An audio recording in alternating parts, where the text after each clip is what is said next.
to order. We'll start off with the review of this evening's city council. Actually, I'm supposed to do roll first. I jumped ahead. Jeff, will you go ahead and call roll, please? Yes, Councillor Peitzel. Here. Councillor Smallwood. Here. Councillor Sheldon. I made it. You made There he it. is. Hey. Councillor Walker. Here. Councillor Exner. Yo. Councillor Hokinson. Here. And Mayor Pulliam. Here. Thank you, Jeff. So per usual, I'll start off with a review of our city council meeting agenda, and I'll pause for any questions or concerns that council may want to bring up to give staff time to prepare. So looking ahead here, we'll have our presentation from the Sandy River Watershed Council. For some of you that may not know that are new to council, we are their charter community for the Sandy Watershed Council. So this is part of kind of their annual tradition as to what they do every year with their report. I see a hand up from Councillor Walker. Yeah, I don't know if this is the time. Are you asking for changes to, I wanted to have a comment about the consent agenda. So just let me know when that comes and I'll type up. Okay, that'll be the next item. Thank you. Any questions on Sandy Watershed Council presentation? All right, seeing none, we'll move ahead. Consent agenda. I'm assuming there's probably none on the city council minutes. Are there any? All right, Kathleen, you're up. We're up to the consent agenda. Memorandum of Understanding. Yeah, thank you. I had noticed on the agenda, the future agendas packet that got put together that we are meeting in, I believe, May with Murray Smith or something, the engineers, for kind of options for water treatment. And seeing as how our MOU really isn't due to be expired until 2023, I'm wondering, I'm asking that maybe this be pulled off the consent agenda and postponed for till after we see the May presentation, because I just think that you know, it seems like it's kind of cart before the horse for me, and I want to hear from, you know, what the options are and what all that means a little bit. So I'm just requesting that consent agenda item be postponed till after the Murray thing. It sounds like we've got a lot of we've got some time. You know, ours doesn't expire until 2023, so. George, is there any reason why we wouldn't be able to meet that request? I don't think so. I can try to get a hold of Public Works Director Mike Walker really quick to see if he can attend the meeting at 7 to answer any questions about that consent item, and if it's, you know, it's something that we need to enter into, and, you know, sooner rather than later. But I think Councillor Walker brings up a lot of good points that we are not under the gun to renegotiate the terms of the agreement right now. This is a memorandum that we will be working towards that, understanding there's a long ways to go between here and there. The May work session is with Murray Smith about our water master plan, but the big policy question that will be the big part of that work session is about the Portland water supply, the pipe versus filtration plant options, and looking at the different costs of those. So thanks for the heads up. So Councillor Walker, what I'll look to do is we'll keep that on the agenda, and then during that portion of the agenda, we'll have the discussion and make a decision whether to move it or not. Does that work? All right, great. So under old business, adoption of the 2021-22 City Council goals. Obviously, we'll have a discussion about those this evening, but are there any questions or anything we need to bring up right now? All right, seeing none. The next item we will be discussing is Ordinance 2021-2, amending Title 13, Water and Sewer, our Sandy Municipal Code. Mayor, I apologize. It looks like we've had a technical issue. That's actually for the next meeting. Yeah, I was like, I don't. So it looks like somebody accidentally put it on this agenda. That probably just happened this afternoon, so that shouldn't be there. And I apologize, and we'll follow up as staff as far as what happened. All right, no problem.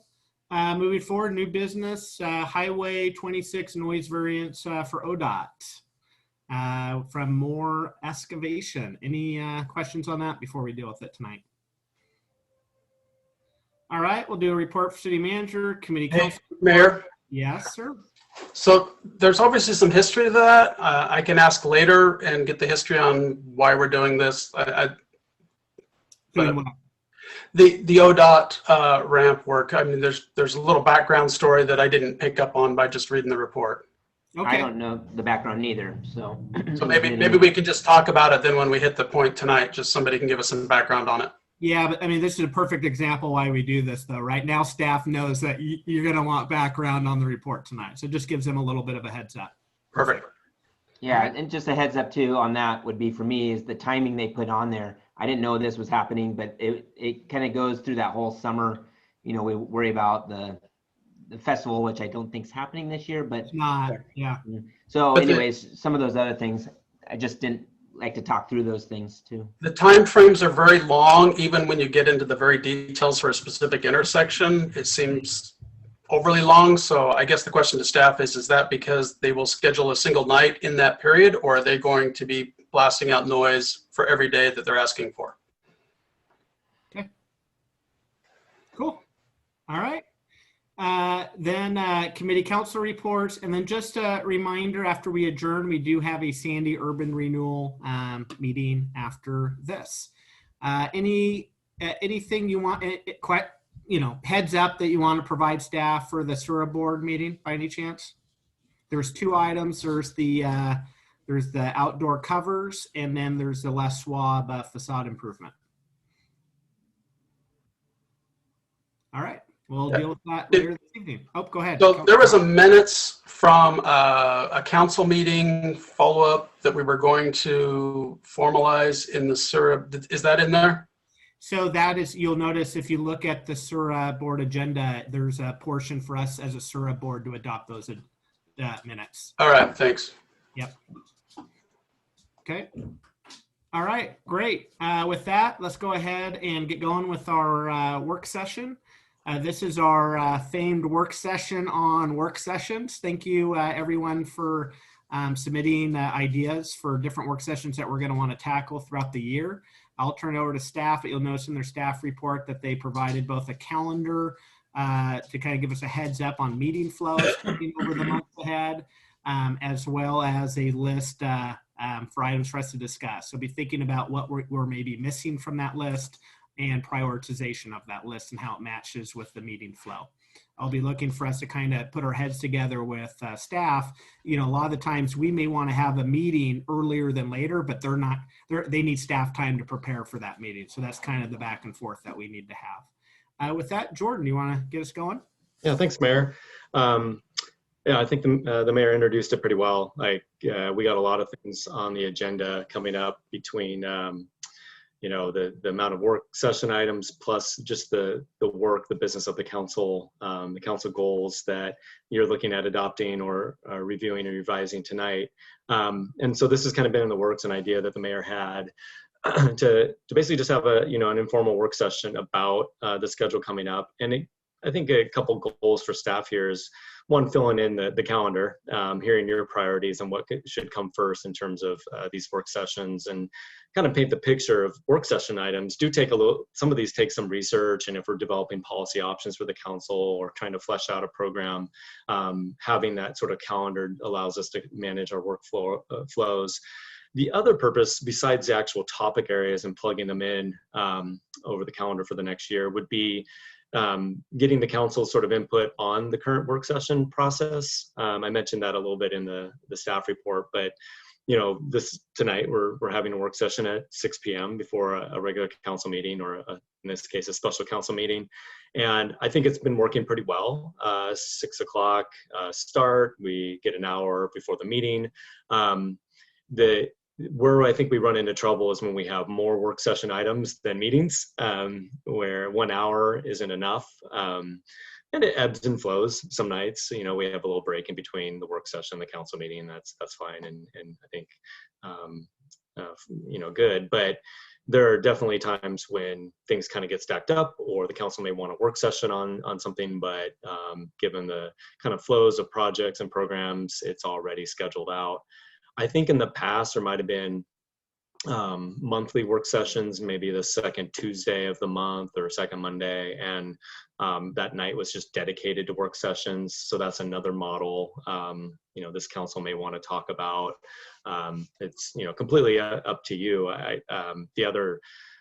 You don't necessarily have to have work session items at a separate work session meeting. You can do it between, after the 7 o'clock start of a council meeting and have it as a new business item. But I think originally the council liked the idea of being more around a table and the informal chance to talk about policies and programs and projects before they come as official business before the council. And I think that is actually a nice way to hold a work session. Your staff are at the table with you. It's not as formal. You're just kind of talking, providing preliminary direction, asking questions. And I think that's pretty productive.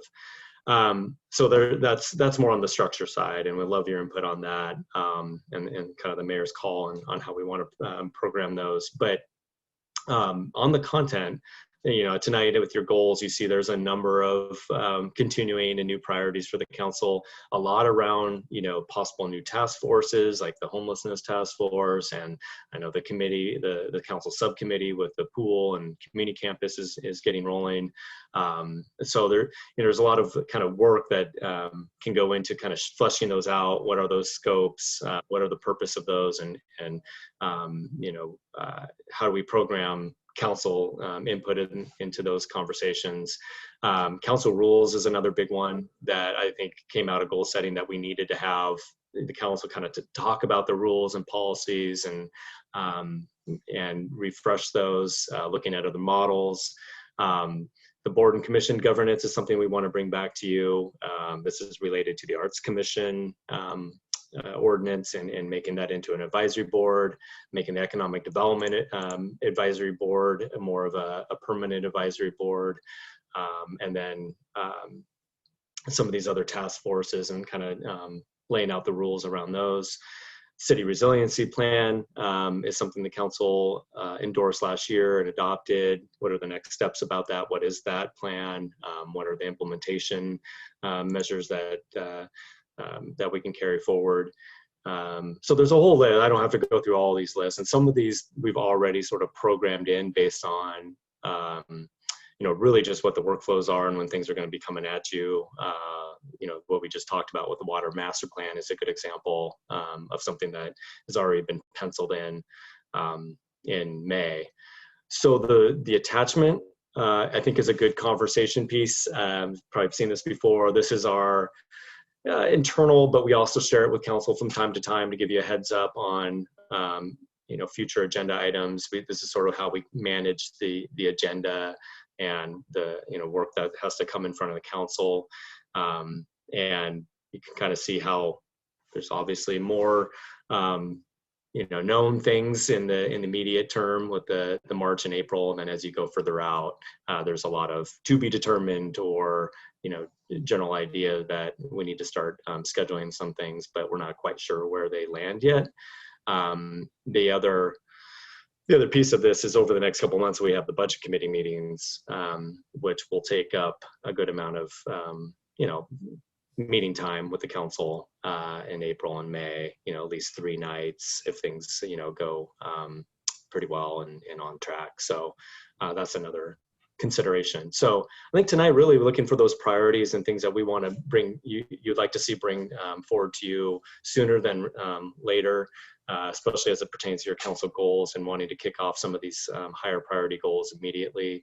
And then any feedback you might have for us and the mayor in terms of the actual work sessions themselves. I think obviously be different maybe this summer and fall when we're maybe meeting in person again and can really enjoy that environment of sitting around the table versus just another Zoom meeting. But any suggestions you might have on that too of the schedule. And then finally, any other topics that are not on here that the council would like to talk about that maybe as a body you'd like to study more or have a guest speaker come in, an opportunity for more trainings like land use trainings. I know we've talked about the emergency management plan and seeing the police station and that operation. So there's a lot of ideas kind of on the to be scheduled list that maybe the council has others that would like to kind of propose or put up there. So. You remember when we first reviewed the emergency operations plan? It's like, when do we ever use this?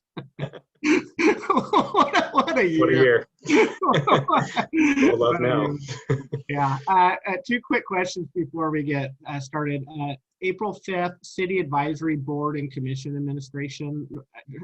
Just remind me what you're looking to tackle there. Is that part of our rules and policies discussion? Is that kind of a portion of that? Yeah, this is something, kind of continuation that Jeff's been working on around the boards and commissions and sort of cleaning them up in the sense of we've done sort of the cleaned up the terms and the bylaws and stuff, but we have a few out there that are still need clarity. Economic development is one good example.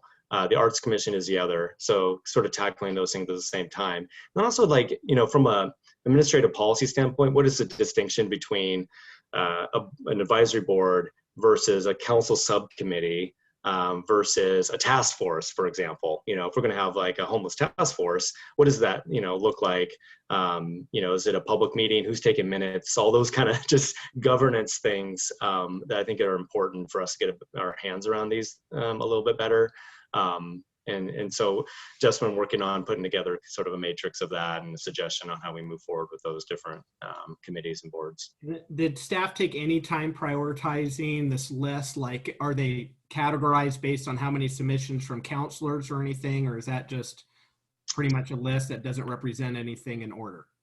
It's just a list. We didn't hear too much. I think counselors are probably waiting for tonight to kind of weigh in, and maybe the list kind of captured a lot of what has already been talked about.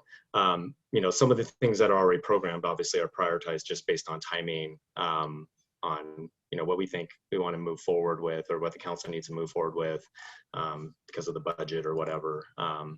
But the rest are kind of open to how you want to prioritize. All right.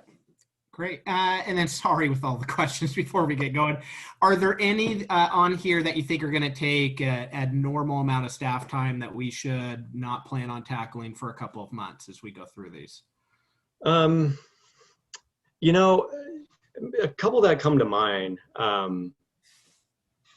I think some of these are so, the good thing about work sessions is some of them is really, we just build the framework for you guys to have a conversation and provide more direction to us. Here's all the things that we want to know, or we want more information, or do more research in this, or come up with options. So, pulling something together like the homelessness task force, for example, I think we could do relatively quickly, right? We can build that framework of where do you want to go with this? Here are the goalposts. I think the development code one would definitely take a little bit more time and thought going into that, and maybe even kind of side conversations to get thoughts about what's working, what's not, how we include the planning commission. These other ones like urban renewal, we're kind of building it as starting with a financial plan and updating that, and talking about maybe what a downtown visioning process looks like. So that will take a little bit of consultant time with the financial planning and stuff, but we've already sort of pencil that in with the council now going into the budget, but normally that would take a little bit of work, and depending on where the council wants to go with that. The other ones, standing at, I think we can handle pretty quick with the budget. The resiliency plan is probably a bigger effort, honestly. How do we implement that thing? What's the next steps? That's going to take some staff time to sit down and think about it, and work through that. Council rules, we have rules existing. It's more of here they are, and here's a model LOC rules. What do you want to change? Let's talk about it for a while and mark it up. So that kind of gives you a taste. And the community campus, we can talk every day, all night about it. So, but there's been so much done. I think we're just eager to help however we can with the committees on that work. Perfect. All right. Thank you. With that, I'll open it up. I think probably first what we should do, and I'm open to suggestions, but maybe just let's make sure we got the list of everything we want to discuss, and then we can work as a group to prioritize those. The two that I would, well, let's make sure we have the list. Let's just follow my own rules that I put forward. Councilor Hokanson, Don. I don't see anything for the comp plan. Am I missing it on the list? Oh, that's a great one. Yeah, that should be on there. All right. Yeah. Any other additions? The Parks Master Plan, oh, I'm sorry, Carl, were you going to go? That Jeremy or you? Either one. Go ahead, Go Kathleen. ahead, Kathleen. The Parks and Trails Master Plan, the draft is available for review, so I feel like that's going to be coming up here, for our review here pretty quick. And so, probably before the budget season, I don't know, but that's kind of something that I saw you had it. Maybe you do that in a city council meeting. I don't know, but that was one that wasn't on the work plan list. That's a great one. Yeah, it's on that kind of to-be schedule.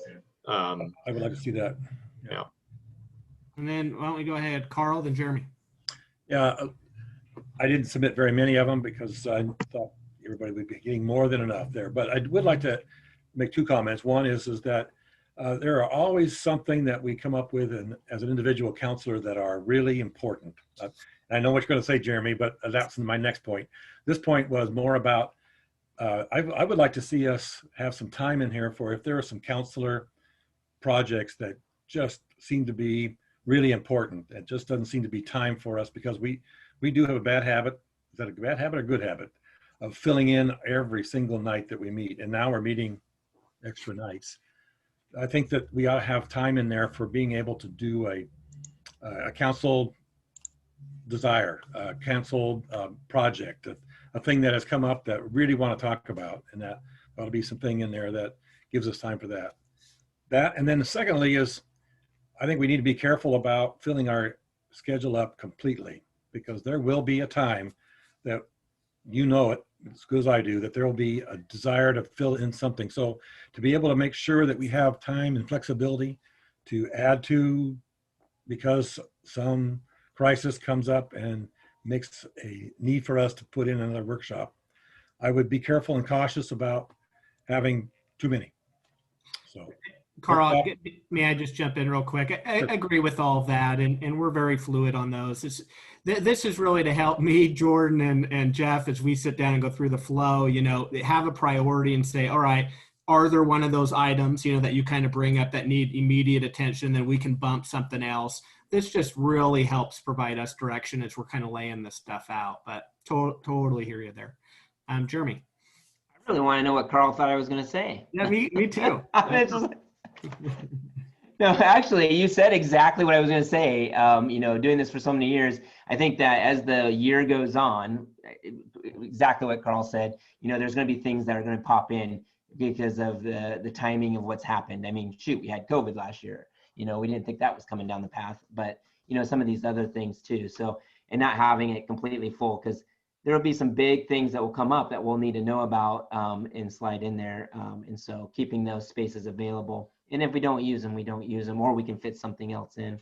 A couple things that, if you were going to think about a few things, is the Pleasant Street Master Plan, because I think there's several people on here that don't know anything about that, or I don't want to say don't know anything, but maybe don't have the updated picture. And even us that have been on it a long time, that picture may be a little foggy or whatever. And with a new council, just getting better direction with that. That's a pretty big plan that has some pretty significant impact, I think, in keeping that rolling. And the other one is, my passion for the next 2 years is that Bell Street 362nd. And we've had some, but, my understanding is we're going to be coming down to the maybe building something here in August. And so there may be something in where we'll need to, and that could be fit in where it needs to. And maybe that's one of those things that doesn't, and it's one of those open spots if there's something available, and maybe that will come up in just a normal regular city council meeting. But those were two things that I thought I would like to see on the list. Perfect. Thank you. Lori. Do we not need any I see we've got water supply operations, but that wastewater ongoing project is probably going to need a little work this year, I would assume, as well. So yeah, and I think here's there's like an art and science is working with the mayor on these things. It's like some of them are like council meetings, right? Like or they may be more work session-ish, but they're during the regular council meeting, and there will be a number of wastewater items Wow. coming up. Same with Bell and 362nd too. So those are good examples. Carl. Philosophically, as I recall, we were using workshops to discuss, understand, and preparation for a decision on council, but no real decisions. And I know there were times we crossed the line a few times and made decisions. Is that an intention of workshop, is to not make a decision, but to understand the problem enough so that we get it to the workshop, we can make a decision? Is that the way it's going to continue? So I'll go and then I'll let Jordan go. From my perspective, yeah. I mean, in addition to that would be to more deep dive some of these issues that we may not have time for at a regular council meeting. So for example, I was going to kind of go into, I was going to talk about, we have homelessness coming up, right? That task force. And then I know Dawn is chairing the, and you guys had a meeting last week on the aquatics and community campus where, maybe some of these committees or the people leading these committees or the liaisons are looking for more council feedback, right? And so what I look for is maybe it comes out of this, or maybe later on, one of you call me and say, hey, Stan, I think our committee's getting to the point where we should probably have a broader discussion, in a council work session, then we'll add it on. But be thinking about in your liaison roles as you look at this list, how you may want to utilize our work sessions. I mean, obviously we have our council meetings for committee reports, so we're not looking just for a report, but if you have something more in depth where you're like, I'm the council liaison, but I feel like maybe I should check in with all of council because we're really going strong in a certain direction. I think that's when we would probably want to kind of up it up to a work session type deal. If that makes sense. Yeah, the reason why I expressed that is some people have talked to me about the ability to comment on these virtual meetings if it's a workshop. There's a place for it on the city council meetings, but not really a comment time frame, or it's uncomfortable for folks to chime in during a workshop. So if you make decisions with public input on the council side, it's somewhat uncomfortable to do that during the workshop. We could probably have a work session on public input, council meetings itself. I mean, I think you captured it, both the mayor and Councilor Exner captured the intent. Really it is to study those policy options, ask questions of staff. It's not a decision-making time, but I see it as a way for us to kind of read the tea leaves on getting direction. What way is the council sort of, leaning? What options do they want us to bring back to them? Is there any questions that are unanswered? Do we need to go get more public input, right?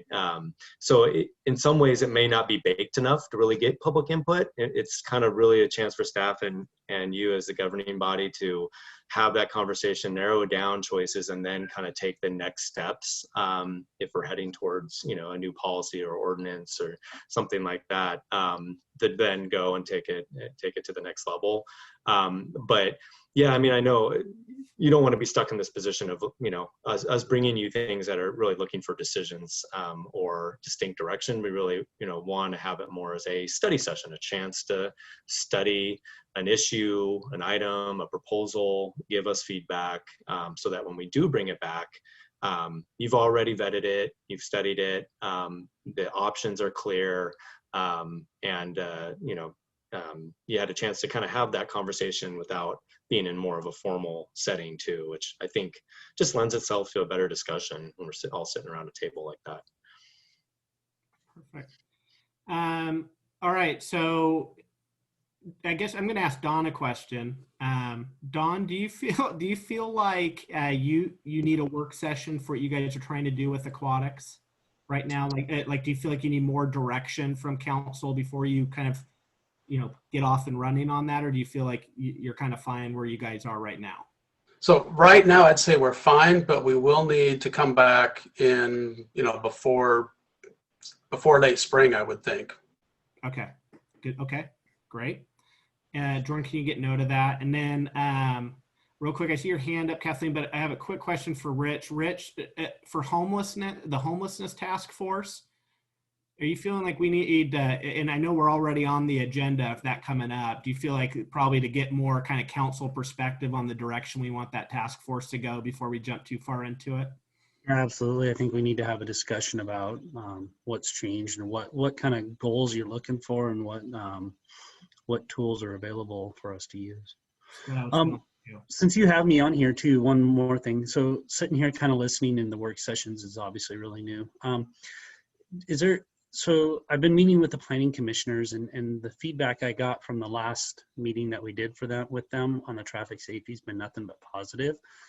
And that's so far, I haven't met with them all, but that seems to be pretty consistent is, the opportunities to meet with us. And one of the suggestions was even, like a joint training and kind of stuff like that, or joint educational opportunity. But it'd also be kind of interesting since they deal with so much stuff that makes it in front of us is to ask them the same question. What kind of issues do they see? And then that would maybe present us some opportunities to discuss that further in something like this. And I just thought of that, so I'm sorry, I never proposed a question to them before we sent the ideas in. Yep. Yeah, cool, thank you. Councilor Walker, Kathleen. The kind of two thoughts that I have on the timing of things is that there's been a lot of discussion and from staff too about some tweaks that need to be made to our code. And I agree, and I think a lot of you, after last week will probably agree to some extent, but that seems to be something that we probably, it seems a bit urgent to me because I feel like the longer we go, the longer we live with the inadequacies that we've had. And we found like some loopholes around the Bailey Meadows stuff and since then. And so just trying to kind of close some of the loopholes, so it's some real high urgent ones, not a deep dive into the planning code, but just a few of the things to kind of close some loopholes, I guess, that we may or may not agree that are out there. So I think having that discussion about what's urgent and not. And then, like I said before, the Parks and Trails Master Plan is something that's, going to be needing to get probably done sooner than later. Probably before the budget stuff rather than later. So those are the two things that I think are kind of more urgent. And some of these other things, even, I don't want to say the homeless thing, but it's something that, if we waited until June for that, I'm not sure it would be the end of the world. Maybe if we still have the problem. But yeah, that's my thoughts. They're all important, and I appreciate the opportunity to kind of start working on them. Thank you, Kathleen. Jordan, for the development code stuff, there's obviously a lot of staff work that goes into that. Totally for it, but as far as how we would schedule that out, and prepare for something like that. It's to what I just said a little bit ago. It might be one of those work sessions that we have, like maybe it's a joint meeting with the city. We just start without having a whole lot put into, not a lot of pen to paper yet, but start with the city council. Staff can bring out, our ideas of, what we think are priorities for fixing the code or making housekeeping changes, whatever, but really just feeling the council out and the planning commission on what are the priorities for us to focus in on to address in the code immediately, right? So if it is the PUD section, if it is, clear and objective criteria that need to be, fixed up in the subdivision standards, whatever it is. And I don't know if those are good examples or not, but having that initial work session would give us direction of what we really need to focus on, rather than just starting with, all right, guys, go find out everything that we think is wrong with the development code and come back to the council with some, code red lines. So maybe that's something that we do sooner than later, or try at some point, again, in this busy spring, but, a joint meeting with the planning commission. I think there's a lot around planning right now.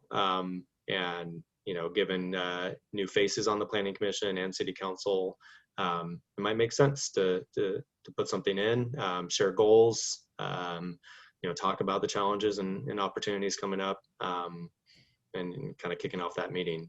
There's a lot of plans in the works too, not just possible code changes. There's the TSP that's continuing, the Parks Master Plan will be coming back, the water master plan, a lot of just planning work in general, the comp plan, of course.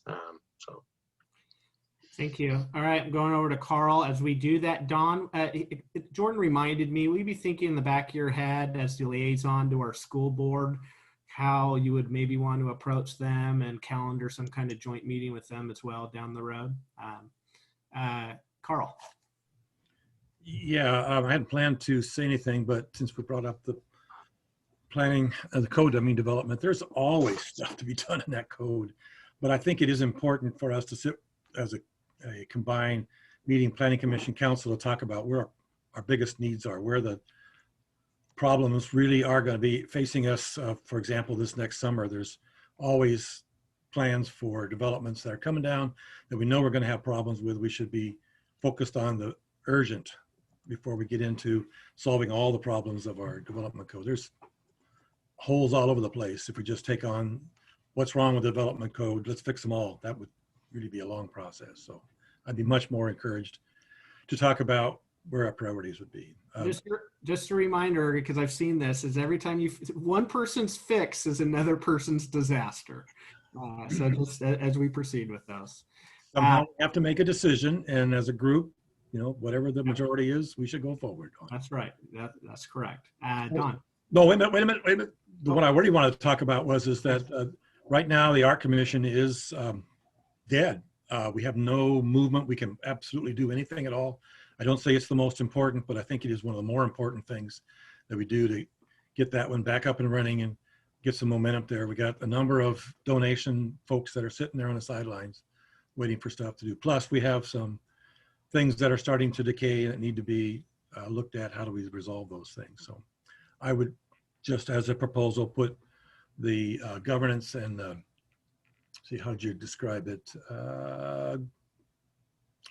Commission governance up relatively soon, so we can get forward on a commission, or excuse me, a committee that is now defunct. Okay, perfect. Don and then Lori, and then Rhett. Right, so regarding your school board joint meeting, I'll talk to them and see where their planning is. I suspect it's further out than soon based off what I saw that they had scheduled. I'm a big fan of doing as much work as we can offline as opposed to having us all sit here, particularly if it's going to be complicated work like development code changes. I think, I do want to support the idea of a joint planning commission council workshop, just the open exchange where probably we do more listening and they do more talking. I think it will help the relationship quite a bit. But in preparation, maybe before that and maybe after, I think we can use a survey, Google form to collect what are your top 3, 4, 1, whatever concerns that you have with the code, and see if we can't reach some consensus on areas that we should target so that we don't have to sit in a meeting and spend 45 or 50 minutes prioritizing one item. We can just take that item and work it. So that would be my preference, that we use something like Google Forms or some other polling software to allow to gather that feedback, get it in, look at the trends, and then plan accordingly. Perfect. Thank you, Don. Lori. Carl kind of took my thunder there a little bit, but I do want to second that. I want to get rolling on that Arts Commission sooner than later, because there's a lot of things this spring that they could be working on, and especially this summer. So definitely don't want to put that off too long. Thanks. Okay. Rich.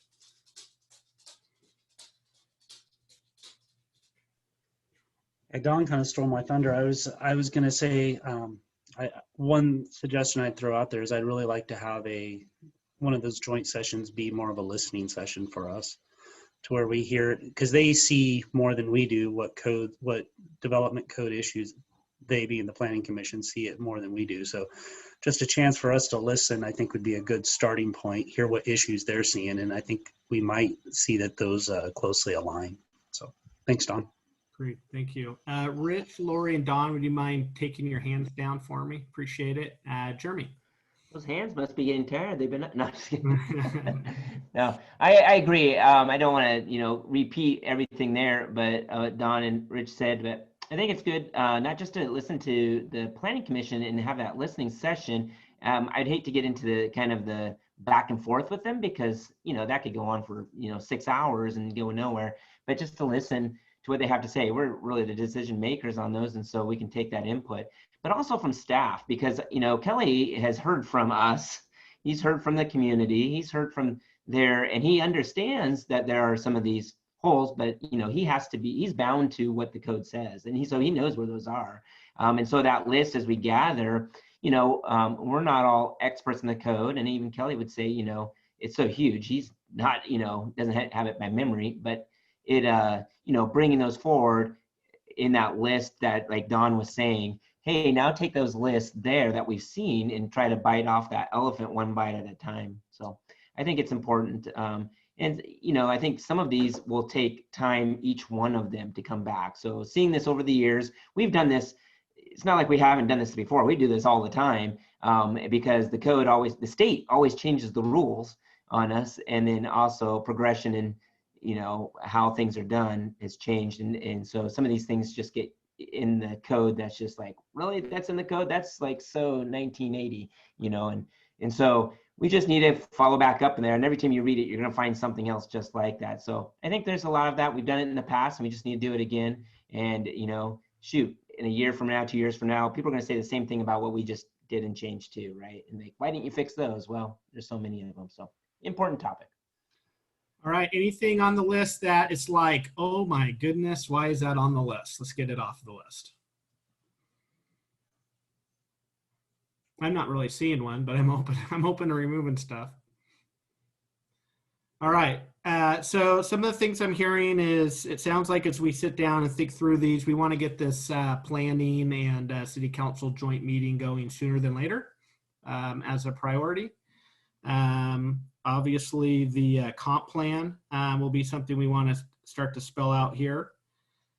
Homelessness we have coming up here soon. I would like actually to provide some direction on homelessness and have that conversation a little earlier than later, especially with some of the legislation coming through the legislature that we talked about last meeting.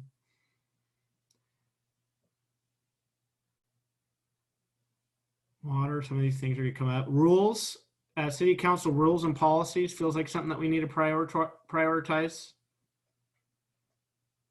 Yep, Don. And some of this I'm posing as a question. Yeah, no, that's fair. And I think rules are a lot like development code. I think if we come together to try to hammer out what the rules should be, we'll waste years of time. I really think that's one that we need to tackle. The proposal needs to be done offline. 1 or 2 people focus on a draft, circulate it, collect some feedback, and then maybe a work session. But I would cringe at bringing us all together without such a thing in front of us. Yep. So Jordan, Jeff, we guys put on our agenda for our next get together. Let's talk about an ad hoc committee for that, and then just so council knows and disagree with me now if you don't agree. But I'd like to start with John and I have talked about this, starting with the LOC rules and working backwards off of that, instead of starting with our council rules that I think we all agree are very deficient, especially when compared to the LOC. We just kind of feel like, let's start with best practices and then, work back off of that. Everybody in agreement there? Okay, cool. So be looking at your email for some. Yeah, Carl? I just want to reiterate, we've got a dead committee that we'd like to get up and running and moving forward. I'd like to see that one up earlier. So arts, got to get art on there. Okay. Okay. I think we were targeting April for the Arts Commission. So now remember, so what about urban renewal, you guys? So we've had a lot of back and forth about SURA, about the the committees and how that's all going to work with our urban renewal stuff. When do we want to tackle that? Well, I really think that the urban renewal, the council policies, the planning code updates, those are all pretty urgent. I understand the arts thing, putting that off to June or later seems okay to me, because it's just not, it's going to take them a while to get up and running, and it's just not something that's eating our lunch, and these other things are. I want to, we've got a lot of priorities for urban renewal projects, and some of that is going to be informed by the budget. And so having those discussions before the budget would really be helpful, I think. Let's go Rich and then Carl. Maybe Carl is going to answer my question here in just a second. But how much time do we really need to talk about kind of restarting something that was already created? Yeah, go ahead, Carl. You look like you're chomping. I was just thinking that we could come up with you to proposal. Tyler and I can build up something that we could move it from a commission to a committee pretty quickly. And then I'd like to move on some of the selection of the committee members. And the other thing is some of these we should be able to shorten down and have a couple of subjects happen at a workshop. That's right. Try to figure out a way to say, let's be succinct about this. These are not life-shaking problems, but they are things that we need to move forward on relatively rapidly. So let's put maybe the art and I won't even mention whatever other proposals might be on one night, get a 3-year accomplished and have presentation of here's a proposal, maybe an alternative, make a decision, move on. So again, disagree if people don't like this, but how about Carl, why don't you and Tyler get together and talk about direction and getting it to a committee? And then why don't you reach out to me and then we'll figure out if it makes more sense for you to report back during a council report, or if it needs to be a 30-minute work session item or whatever. But next step, you and Tyler, and then you and I will figure out how to get it on the agenda. Does that work? Works. Okay, cool. Jeremy. Yeah, I just think some of these things can be done in that hour before a council meeting. You and I talked about this, Stan, when you came on as mayor, of this time window that we can use for that discussion as a group, and that's great. But and it's great for a lot of these items, and that's what we've done in the past. But sometimes some of these items take 2, 3, 4 hours, let's just say, and I think that's where we can reserve, with caution, not to be overused, because we're all busy people in lots of meetings, and that's not to put it lightly. But on that second Tuesday that had been reserved in the future, and I'm thinking some of the bigger topics that we have, and maybe that is that kind of code discussion, and maybe it's the water supply option or whatever it may be, right? Like that we have that comp plan discussion, or maybe that working with the planning commission, because we know it's not going to just be able to do it in 60 minutes and like we need to stop because we got to get it to council. And so I think I want to be very cautious. I don't want to suggest that we have that every second Tuesday, because staff has lives as well as we do, and our other meetings are there too, conflicting with those time schedules. But cautiously use those once in a while for those bigger sessions. I think can help out with the agenda. Yep, totally similar to what we did we met with parks, and then we had a couple of one-nighters on the community campus and stuff. Yep. All right, I'm feeling good about this. Jordan, Jeff, you guys feeling like this is going to help our meetings? I think so. Yep. Yeah, thank you. Thank you, everybody. Well, why don't we go ahead and recess for 10 minutes until we come back and convene our city council meeting. Thank you for your time.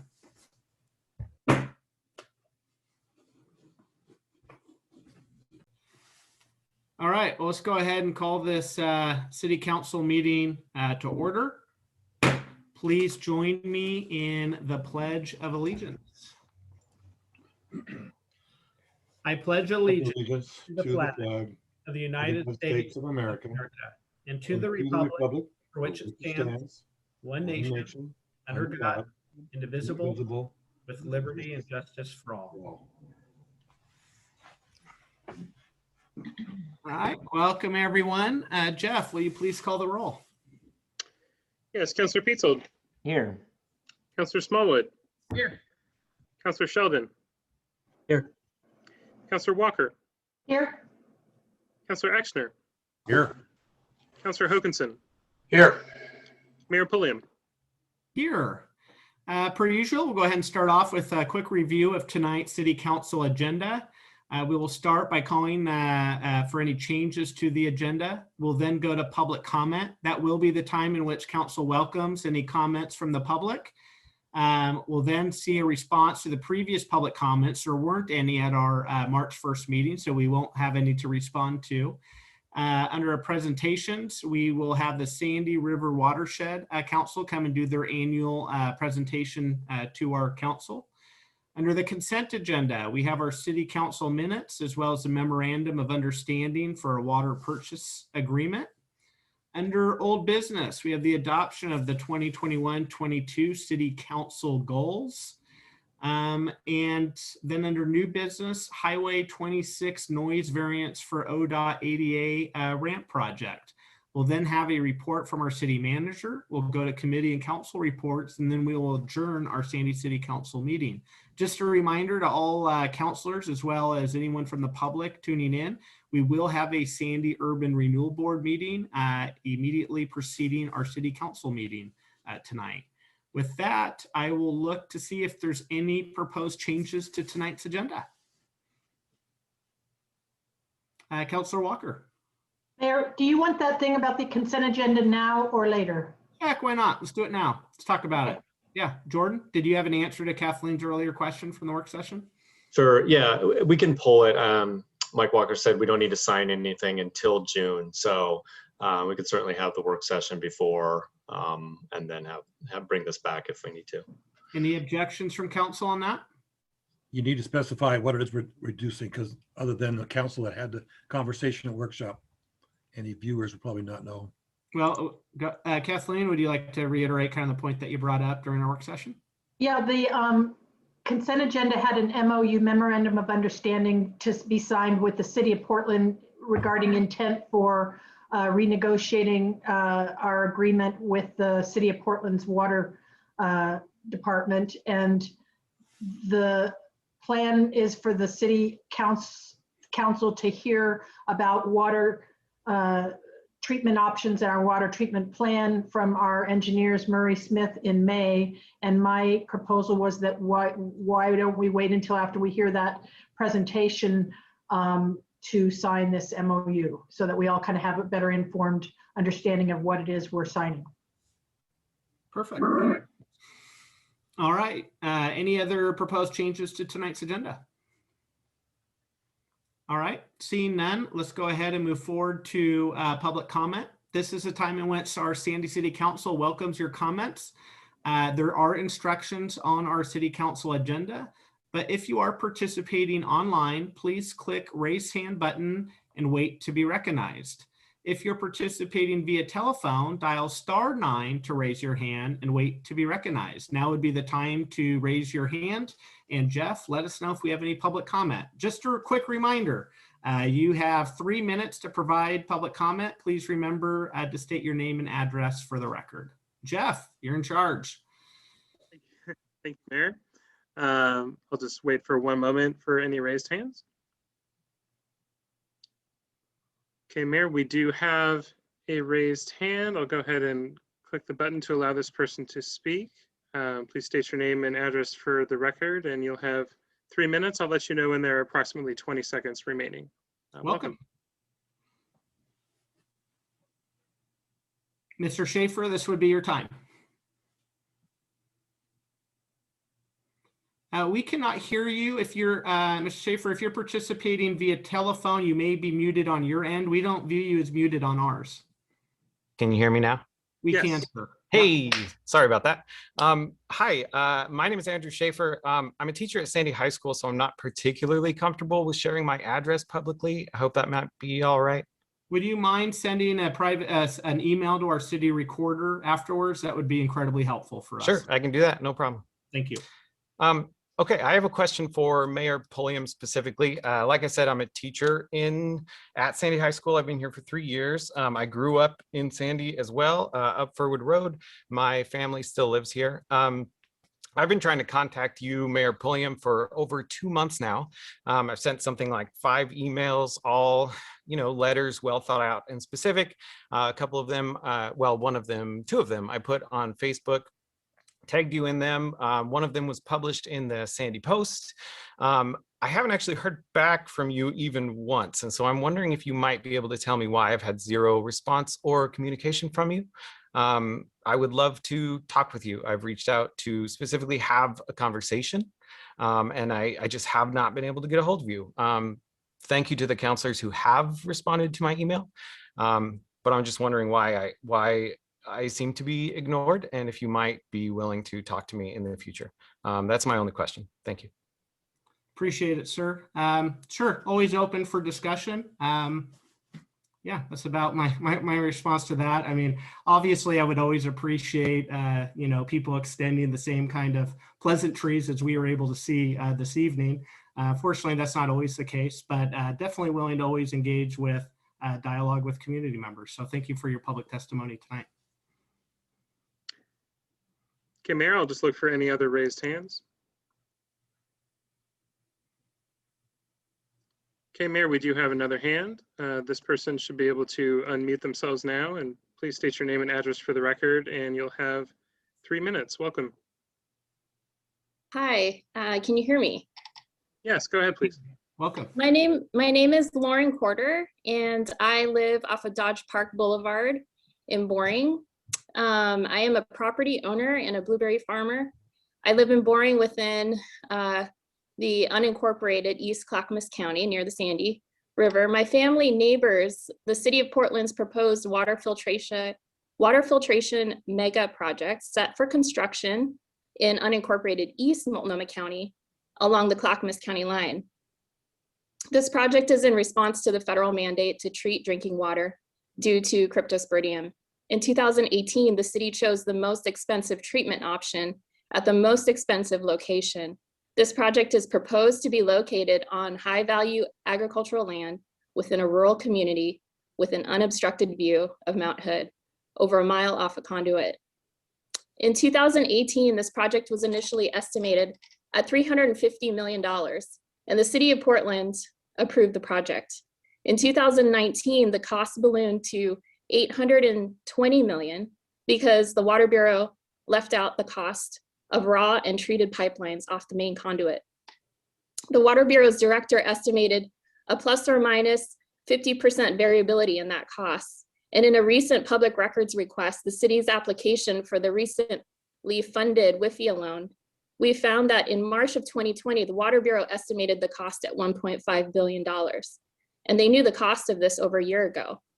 So as a wholesale customer, City of Sandy, did the Water Bureau inform you of this new cost? And I bring this forward to you because this is going to affect the ratepayers of Sandy. And I don't think the Water Bureau has been transparent with you guys. They definitely have not been transparent with us with this project. Thank you.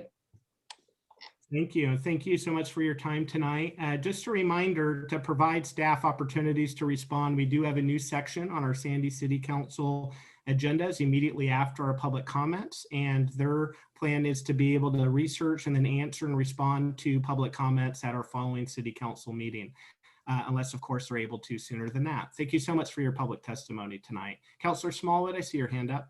Yeah, hey, Lauren, I think it looks like you're still on the meeting. If you don't mind shooting me an email, because I've been wanting to touch base with that group out there a little bit and get some information from you guys. So if you'll shoot me an email at my city email or via Facebook, that's fine as well. Thanks so much. Perfect. Thank you. Jeff, any more public comment tonight? Okay, I'll just take one more look. Just a reminder to people participating to click the raised hand button or dial *9 via telephone.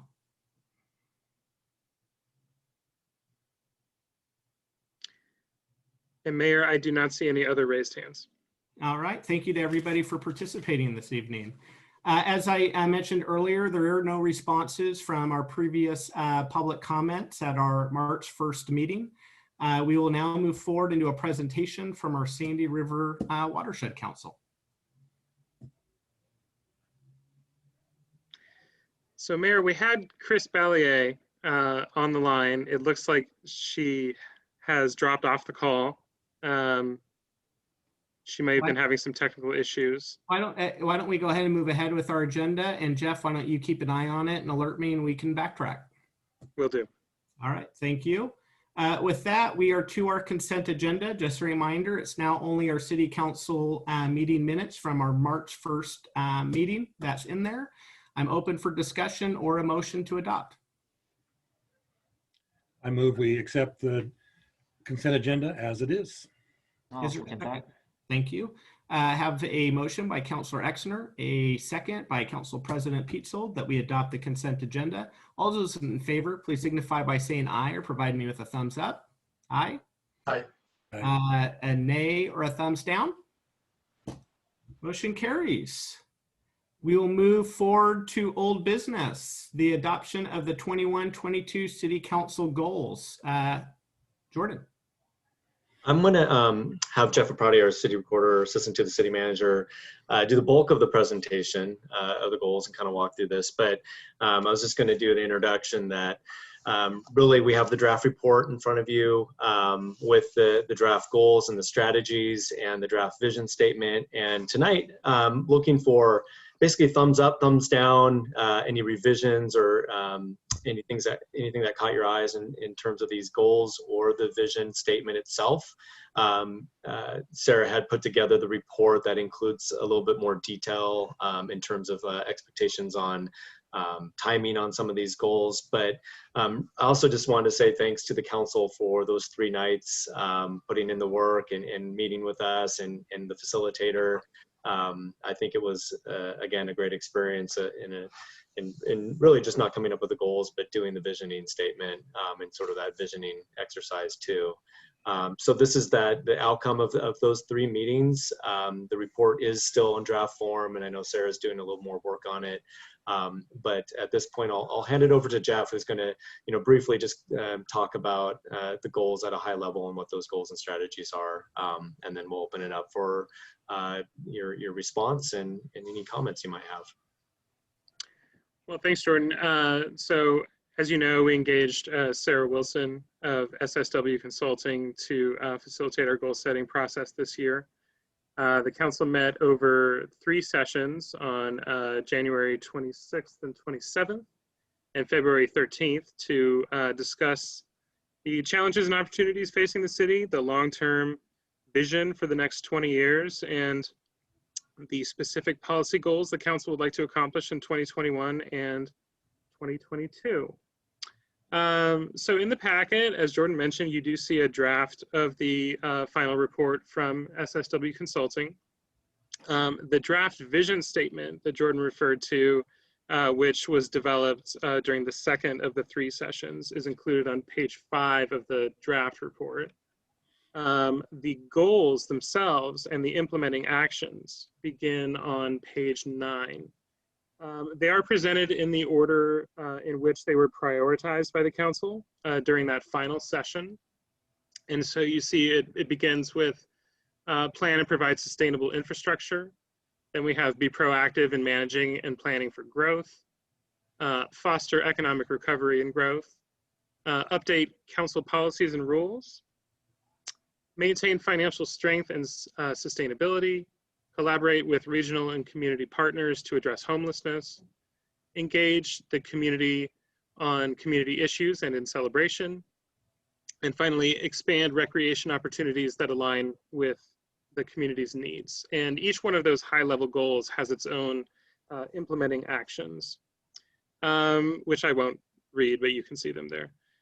You'll also see in the other columns to the right, you're going to see the preliminary project leads and implementation timelines currently estimated by staff. So, and we will certainly provide updates for the council on these timelines during the regular progress check-ins, the first of which is scheduled for 6 months from now. Also included in the draft report is the team agreement, which was developed during the 3rd session, which speaks to how we can all work together effectively to implement these policy objectives. So as Jordan mentioned, we do expect the finalized report document from SSW to arrive probably within the next week, and we'll certainly forward it to the council when we receive it.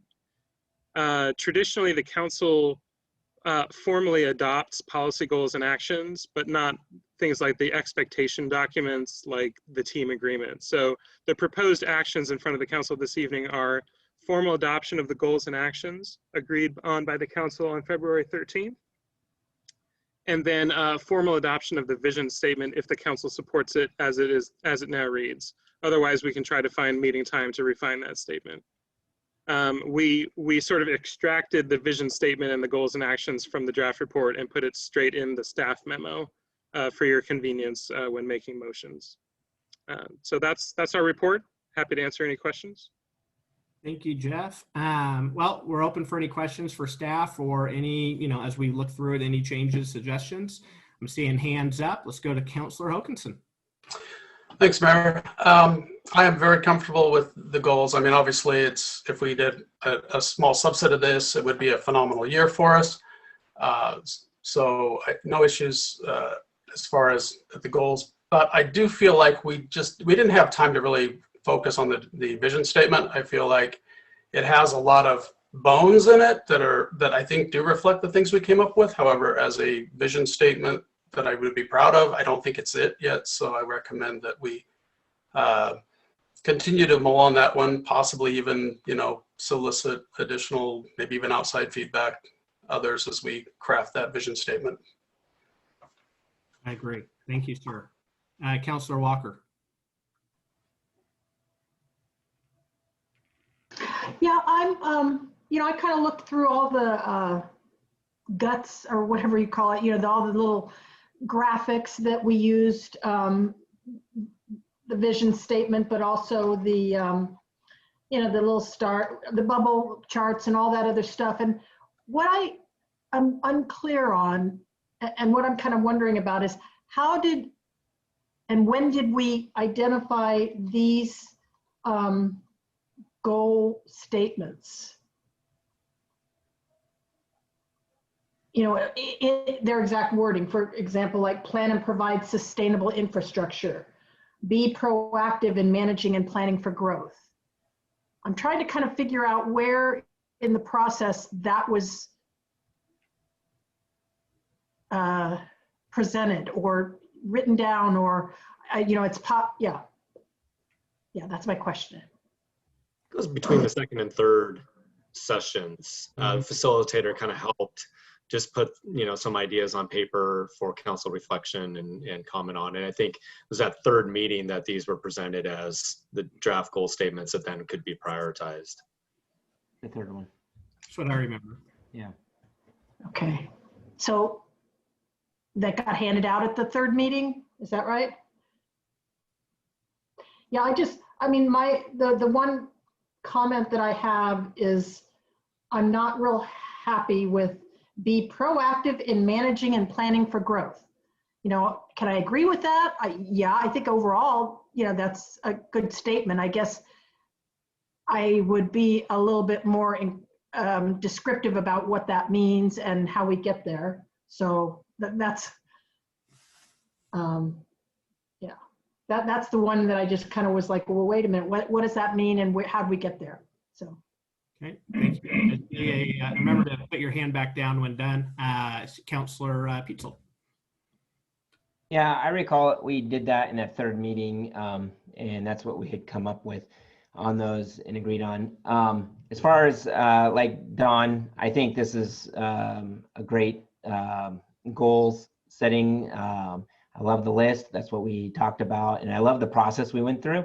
It was unique and good. I've been through a few of these. I know Don as he leads some of these others, they're hearing his feedback too on this.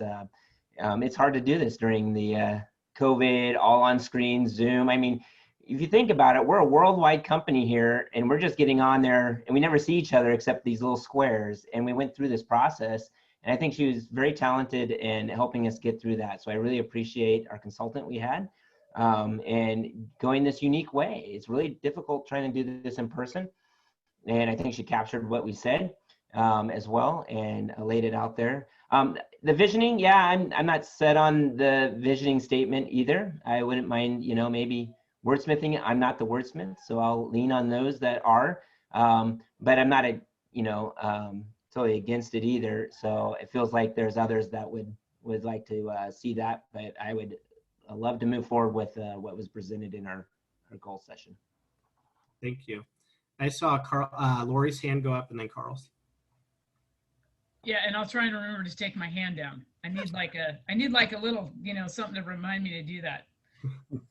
So yeah, Dawn, I agree with you and Jeremy. I think these goals came out really well. I think they really captured kind of the direction that everybody wanted to go on, taking in feedback from people, each individual, and then working that into a really nice format, I think. And then Kathleen, kind of to your point, I hear what you're saying about that, but also I guess in my mind, I'm okay with some things being a little vague because that gives staff and us an opportunity moving forward to kind of create that direction. So, but I do hear what you're saying. I just, in my mind, that's a good vague goal to have. All right, Carl. Yeah, philosophically, I don't see any reason to make any big changes on any of the goals. I maybe recognize that there might be a few issues there that don't quite perfectly describe what I was thinking, but there are 7 of us, and I think by and large, I'm more than on board with those goals. As far as a vision statement, I can live with it too. Someone wants to spend a few minutes working on refining it and getting it a little more wordsmith right. My big thing here is I think we've got a pretty strong place. We all pretty much agree with this. Let's move forward with this and make this our goals for the next 2 years. Perfect. I'm going to you, Rich. One thing I suggest is I need to check in with Counselor Hokinson on something anyways. You guys want the 2 of us just to try to come up with something and then submit it to the rest of the group off of that? I'm talking on the vision statement. All right, cool. Sounds good. Rich. If you guys are gonna do that, it just stole my thunder. I do want to point out, you know, in meeting people and learning this process, I think the vision statement is exceptionally important in that it provides the commissions below us that we appoint and kind of provide direction to what our direction is. And so when it's kind of vague like it is, and even somewhat contradictory in some ways, you could argue, I think it creates some confusion, which is super important to clear up. And then to Kathleen's point, I think what I remember is the there was a lot of conversation around that goal. That, you know, they broke us out into those little groups, Kathleen, and then we talked about it, and then you brought it out and you shared that. So there had been a bunch of conversations around that, but I personally like the broadness of it, although I do think it warrants some more conversation, again, to provide the direction in the growth, specifically down to the Planning Commission on our direction. That current goal is, again, super broad and doesn't really do anything to help them make a decision. So. All right, thank you. Yeah, so when I'm good with the goals, love it. On the visioning statement, I think I'm like the rest of you. I read it, and I'm like, yeah, but it's not quite there yet. I don't think it takes a lot to get it there. So yeah, I guess we've all kind of weighed in here. I'm hearing a consensus. I'm not a huge fan of these long meetings if we don't have to. So if we have a motion, I'd love to proceed. My hands up though from Councilor Peetzold. I was just going to make the motion. I make a motion that we recommend the council formally adopt the city council goals of 2021/2022. Second. All right, great. I got a motion from Council President Peetzold that we adopt our 2021-22 City Council goals, along with Councilor Lori Smallwood giving a second. All those in favor signify by saying aye or giving a thumbs up. Aye. Aye. Opposed and nay or a thumbs down. Motion carries. Congratulations, everyone. Big deal. Good job. I really appreciated all the insight into that. With that said, it looks like we do have our guest back from the Sandy Watershed Council to be able to provide us with our presentation. So let's go a bit backwards in time here, pump it up to 88 miles per hour. And we are back to the presentation of the Sandy River Watershed Council. Kris or Jordan, Jeff, one of you want to introduce Kris. Hi, Kris. I think you're muted. I'm happy to introduce you from the Sandy Watershed Council. I'm glad we were able to reconnect with you. Thank you for being here tonight. And it's good to see you again, too. I don't think you have slides to share. If you do, we can help you out in terms of the sharing, but I will hand off the virtual podium to you. So thanks again for being here. Thank you so much. And I'm going to say what my mother used to say to me all the time: you can never undo a bad first impression. So I'm so sorry. My slideshow crashed, I crashed, everything crashed, but here I am. So thank you all, and especially all of the esteemed counselors for receiving me to talk about the Sandy River Watershed Council. And hello, Counselor Exner. Miss having you around regularly. What my slides were going to show you is some nice pictures of what's going on in the watershed, and I'm actually glad that the slide crashed, because I can speak to you from my heart and speak to you from where we are. Council has had probably the most challenging year in its history, a combination of significant staff turnover, some little messy situations, and the pandemic were the perfect storm to bring me on to help stabilize the organization and to get us back on track. I'm happy to say that is happening. I came on in July, and under Councilor Exner's leadership of the council, and we've made some pretty hairy turns in the road, but we're now at the place where we can say we've got this, and we're moving forward, and we're not faltering, although we stumbled for a minute. We had to lay off staff. We started furloughing them, and then ultimately laying them off so that they would have access to unemployment benefits and stimulus monies. But we, like many small organizations, really took it. You know, it was really a tough time for us. Good news is our projects are still moving forward. We seem to have unplugged some of the clogs in the machine so that we can restructure, which is what we're doing right now, and get ourselves right-sized and focused on the priority projects that are not only about the Sandy River Watershed Council and the board and the staff, but are also digging deeper into community engagement. We had the Sandy Salmon project going on, which the construction was completed in 2019. If you guys are not familiar with that, it was a floodplain reconnection project. It was a big project, and it was successful. But what we discovered in the process is there were some community members who still wanted to have input and needed to have a say in how things were operating. That's the silver lining in the restructures. We're able to more deeply and meaningfully engage with local residents and other stakeholders to make sure that the work we're doing going forward. Clearly, we're in a new time for a nonprofit, and a lot of organizations have failed and closed during this pandemic time. But our silver lining is we get the opportunity to restructure and make ourselves right-sized and identify priority targets. And as we identify projects going forward, we will not rebuild as robust of a staff as we had in the past. We did a lot of belt tightening, and that actually feels good. That feels right. It's all in the goal to further cement our place as good community members, as good neighbors, and working on the watershed in ways that are relevant. There are a couple of things that I'm really excited about as we move forward. The Sandy Salmon floodplain reconnection will be ongoing. We've noticed places where the dynamics of the river itself are making their own imprint on the floodplain project. And so this gives us time to look at that as well as engage community members. We've also identified areas where we can continue to work with the limitations presented by the pandemic, like no kids on school buses to come out to a site to do tree plantings, and really constrained us in how we had done business. Now we're looking to do video presentations online, make it available to teachers, make it a national resource that folks can tap into. Similarly, as we do go out and do replanting, Sandy River Delta, for instance, I was privileged to attend a planting last month there.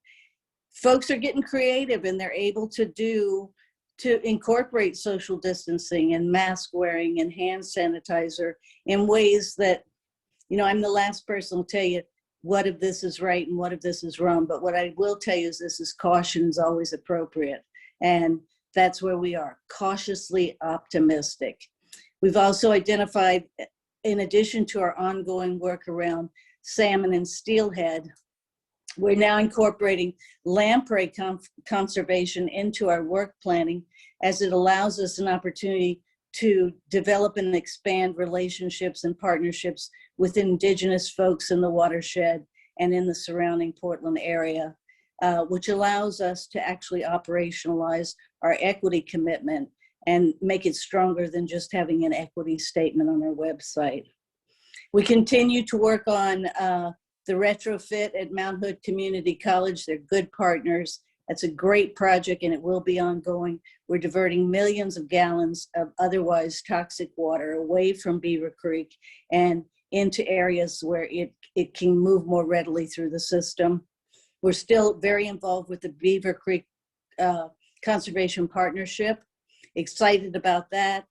We're looking to creative and new opportunities to do the outreach necessary, because at the end of the day, this Watershed Council is about being cemented in the community, and we can't do that if we can't reach the folks we're looking to speak with and engage with.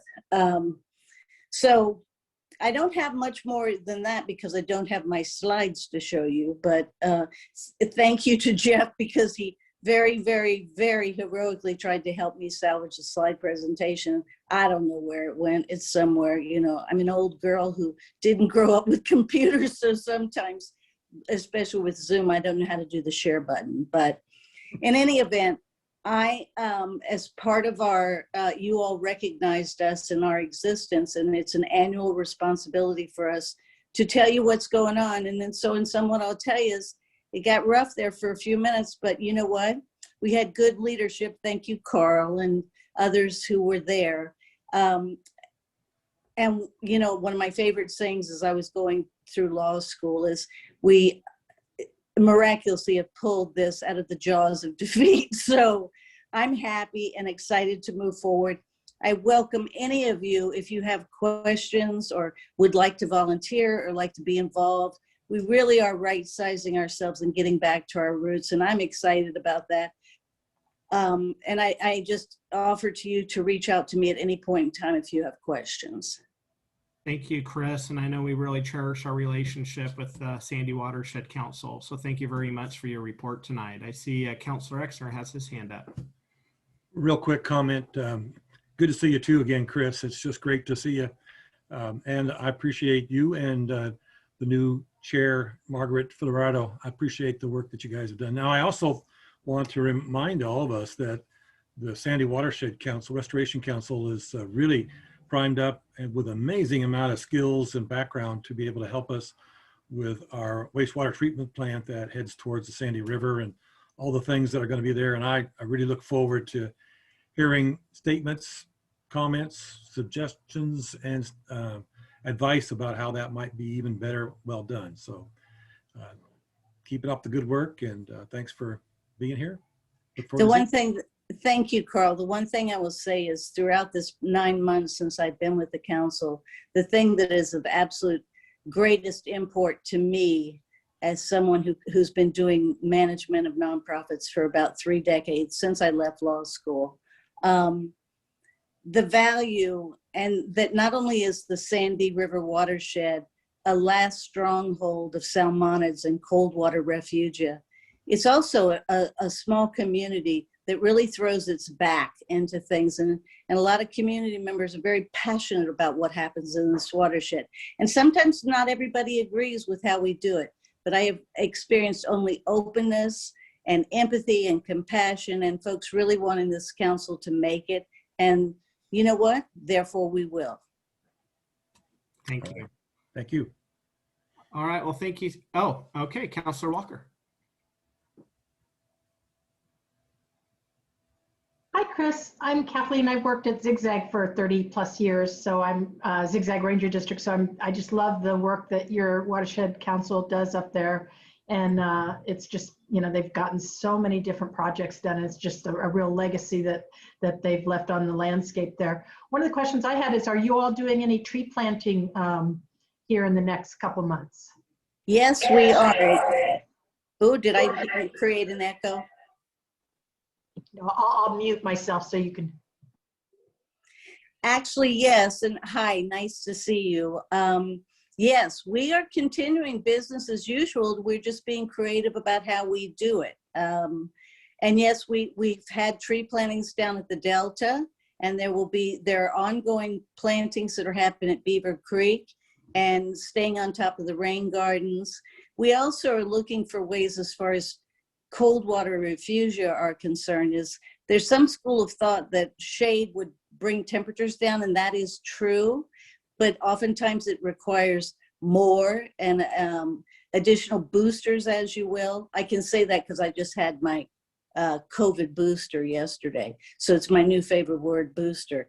But, you know, looking for ways that we can do that. And there's no question that planting trees is a very beneficial use to the watershed. We're looking forward, we're thinking in terms of what climate resilience looks like, what fire management, given last year's fires, what that looks like. And all the science is telling us is that more trees, planting more trees, as mundane as some folks think that is at times, it's one of our best lines of defense, you know, in protecting the watershed. So why don't you come out and plant some trees with us? Well, I might give you a call about that. Yeah, I'm easily found, and reach out to me. I'm Thank around you. all the time. Thank you. Appreciate it. All right. Well, thank you, Kris. Appreciate your time this evening. Sorry about the computer difficulties, but we enjoyed the message from the heart. So thank you. Thank you. Have a nice evening. You too. Now I will leave. Good night, folks. Thank you. Thank you. All right, let's move forward with our agenda. Back forward to new business. Our Highway 26 noise variance from Odot ADA ramp project. Jordan, I'm assuming maybe it's Mike Walker. Yeah, thank you, Mayor. Thomas Fisher, our engineering technician, will be giving the staff report. Mike Walker is also here tonight. And there is a number of representatives from the contractor, and I believe ODOT as well, that are here that will be available for questions from the council too. So I'll turn it over to Thomas or Mike.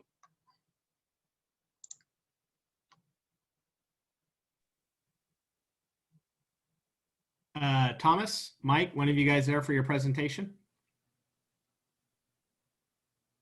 Thomas, you're unmuted now. Mike, you're also unmuted. Yeah, I can get started. I think we did one of these recently for another ODOT project, and this is the city doesn't have a objective criteria for noise. We just have a section of the code that presumes that certain construction activities make a lot of noise, and so we limit the hours under which those activities can take place. And so there's no administrative procedure to go around this. The language in the code says that the city council has to approve any sort of variance from the hours of work limitations. So staff sent out a notice to, if you look on the last attachment, the last page of the staff report, there's 4 sites that are going to get started soon, and staff sent out notice to all residential customers within 200 feet of each of those sites, notifying them of this hearing tonight. And I don't know if anybody's in attendance that got notice, but the idea would be to solicit any public comments on the proposal to allow the variance to the hours of work at these 4 sites. And then also in the staff report, there's the contractor has provided some information on the type of equipment that they'll be using and the noise level. I believe these decibel levels were measured at 50 feet from the equipment. And then just to give you some perspective, there's another sheet there that shows what typical things that most people would be used to. How that compares decibel wise to the expected noise impacts of the work. And then also, so I guess that's the first item. There's some other kind of informational stuff on the parking impacts of the project. But if the council wants to take testimony on the hours of work variance and see if the public, if there's any public out there who wants to make a comment, or if they have any questions of ODOT staff on this, we can go into that.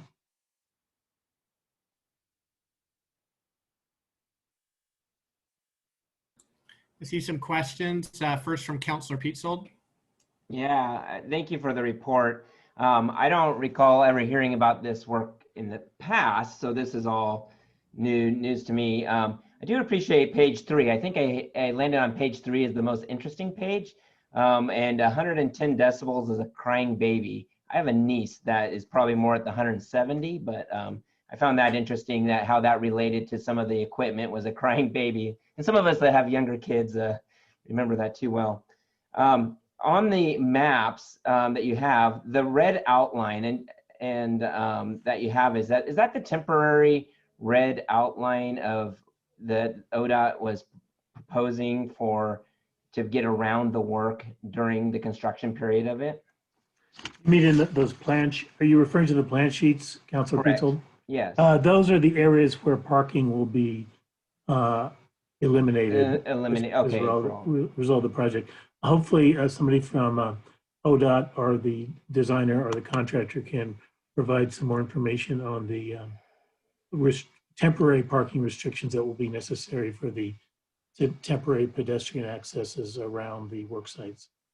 Okay, because I remember some of this work, and maybe ODOT can chime in about it. Examples on 212 through Damascus, for instance, for the last year, that seemed to take a long time in doing that. They created some wooden ramps and things like this that moved people around on the sidewalks, and didn't know if that, you clarified that it was parking, but in the report they were talking about having some spaces that were taken away so that they would have that, and if that was going to be what we're going to be seeing inside the city limits. The other question was the timeline on this seems to be very long to do something like this. I know it didn't take very long for us to do some of the work on our own sidewalks here in town for ADA, but a little concerned about the length of the construction and what I saw in Damascus and how long it took through there. I'm not really concerned about the noise and getting that done. We'd like to get it done, during outside of the huge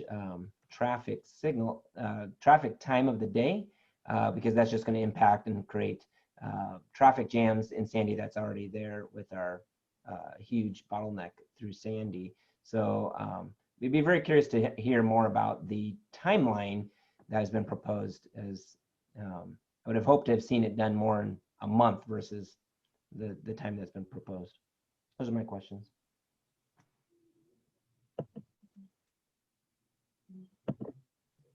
Okay, we'll go to Councilor Exner.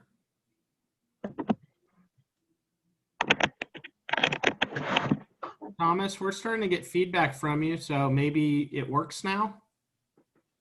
All right, let's go to Councilor Exner. Sure, I'll go. I think Don was there quite a bit earlier, but I apologize. Oh, no, he was. Go ahead, Carl, skip ahead, and then we'll go to Don. Sorry. My question is well, my first make my statement of is the noise after hours along the commercial is probably not going to be a big issue for most folks. I don't see that that's a problem for me too much. I do like to see it reduced by by half or something, about how much length of time this thing is seeming to be carried on. I just don't see that they need that much time. The concern I have is we're removing quite a number of parking spaces in downtown Sandy, and that has always been an issue for me when we've had parking studies that have suggested that even though we have enough parking, it's the locations in front of the stores and the businesses that people like to park that have certain times of the day that they really are busy, and taking, I think the number was something like the 25 or 35 parking spaces were removed. I guess the question I have for, is it Mike or is it one of the Odot folks, is when we talk about that many, are you taking a complete parking space away from the spot where the ADA access to the highway is removed? And could we expect to see people parking up closer on one side, maybe taking half of that parking spot as a place to park? I guess I'm concerned about how many spots were taken away from the downtown parking. Maybe you could describe that and how that removal process would work. I know you're going to do some yellow painting, my guess is. Oh. Oh, Thomas or Mike, can you introduce who's here from Moore and Odot, and and that way maybe they can unmute or get involved in the Q&A. It might be working now. We can hear you, Thomas. Yep. Yeah, we can. Oh, you can hear me? Yes. Sorry, I'm having technical difficulties just like Kris earlier.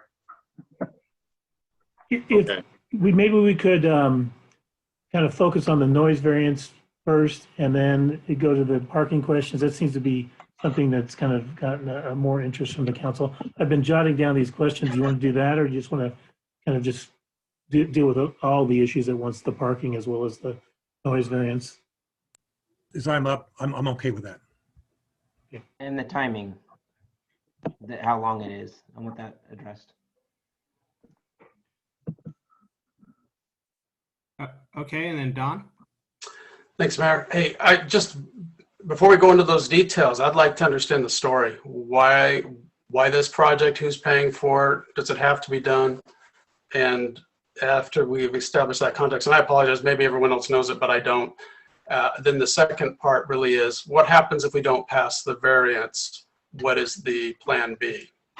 What are the pros and cons of that? Thanks.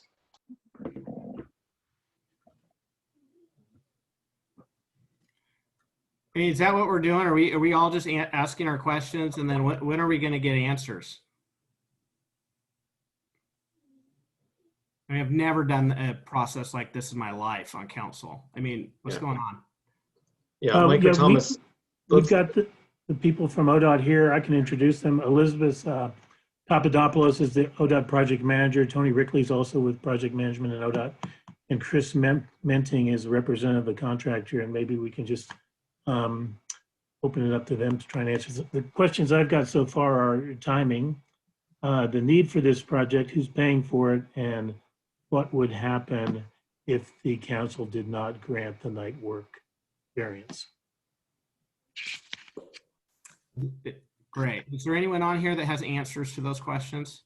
Yeah, yes, this is Elizabeth, and I can dive in. I also wanted to mention that we may have Dave Davies and Eric Wilder from DEA, and if we get highly technical, they may have some background to add. So just wanted to mention them in case we get there. So I'll give you a quick overview of why we're here. You may or may not have heard that several years ago, Odot was sued because of the number of non-compliant ADA ramps that we have throughout the state.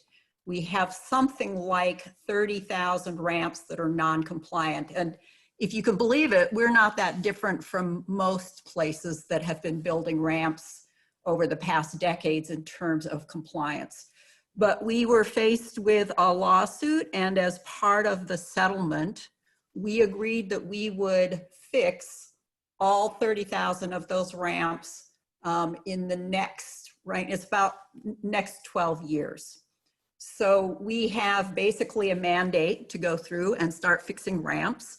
The extra push is that if we're not timely with it, and there are intermediate goals for completing portions of them, the agreement can be opened up unilaterally and they can tell us to spend quite a bit more money. And it is a very expensive proposition even as it is. So part of what's happening is the first deadline for a certain number of ramps to be constructed is at the end of 2022.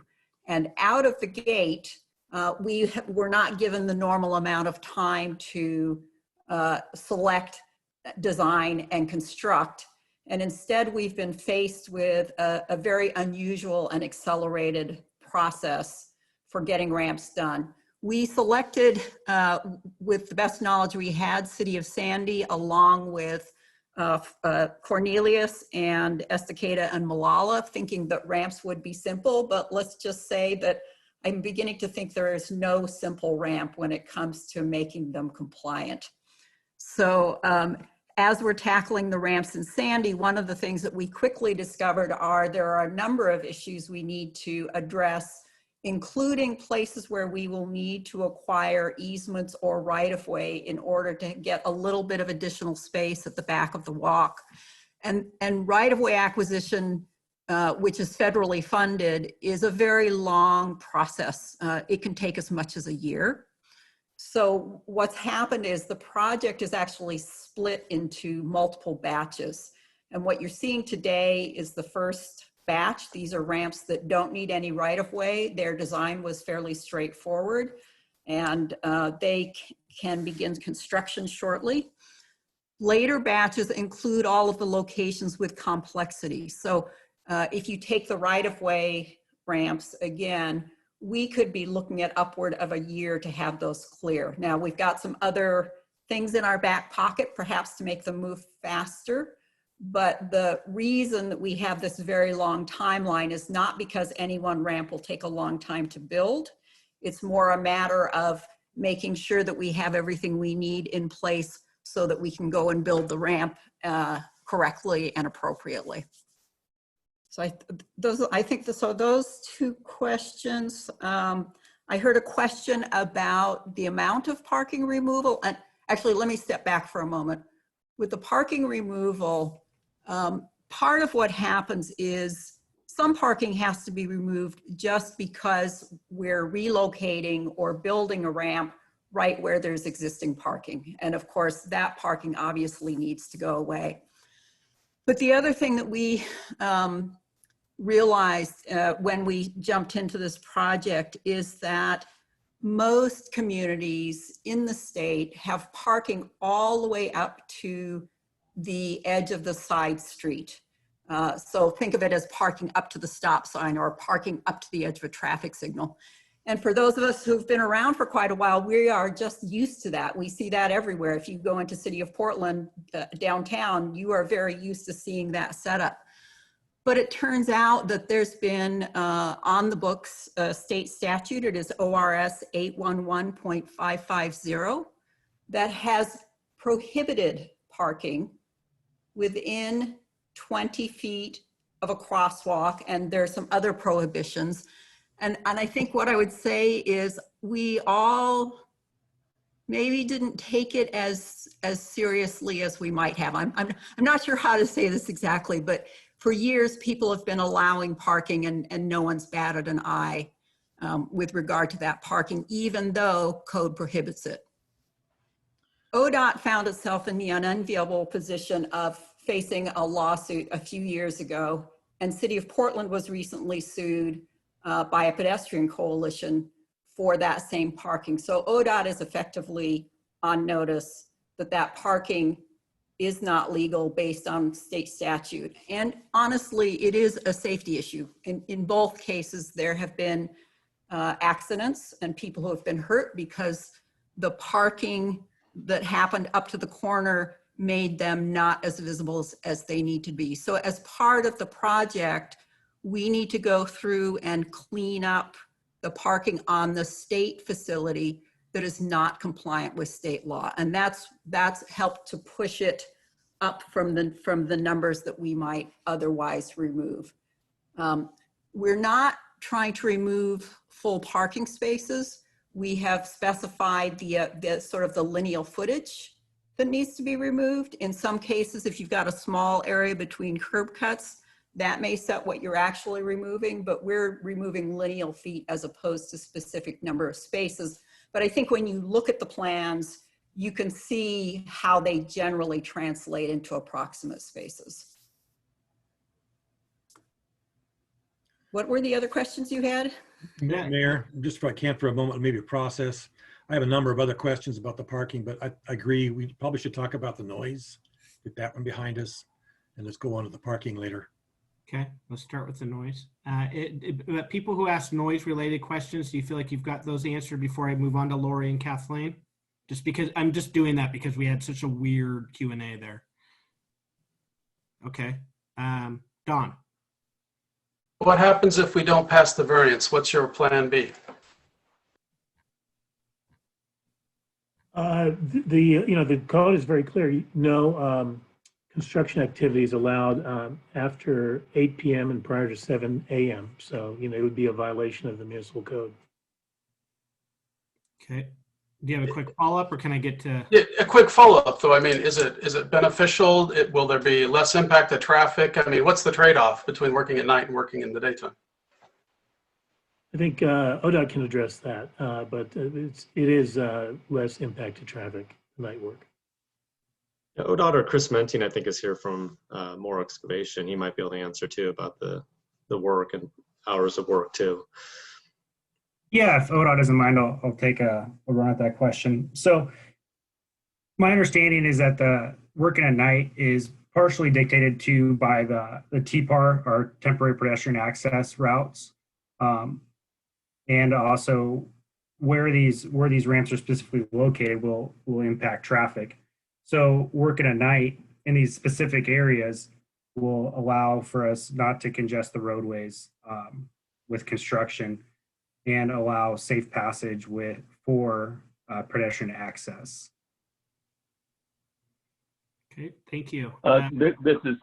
This is Tony from ODOT as well. Just to piggyback off of what Kris Menting said, there are several driveways that need to remain open at all times, and Kris can add here if he likes. We'll need to keep those open 24/7 because that's the only access way to those driveways. And if we can construct those at night and put a plate over them while they cure during the daytime, it will reduce the amount of effect on that construction in those driveways. Great, thank you. Councilor Smallwood, and then I see your hand, Councilor Walker. You'll be up next. Thanks, Mayor.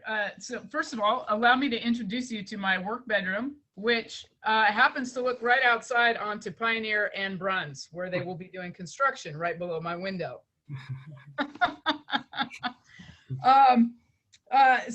But my real question was this, and this is actually probably more for staff. So we had Northwest Natural doing construction all summer, basically, and I believe the dates were pretty similar through like October of this last year. Did we have any, realizing that it was further down in town, but did we have any complaints from citizens or people calling in regarding that noise? No, but thank you for reminding me, Councilor Smallwood. That was the other noise variance that the council has considered recently. And no, we did not record any complaints, and we had nobody show up at the hearing for that variance.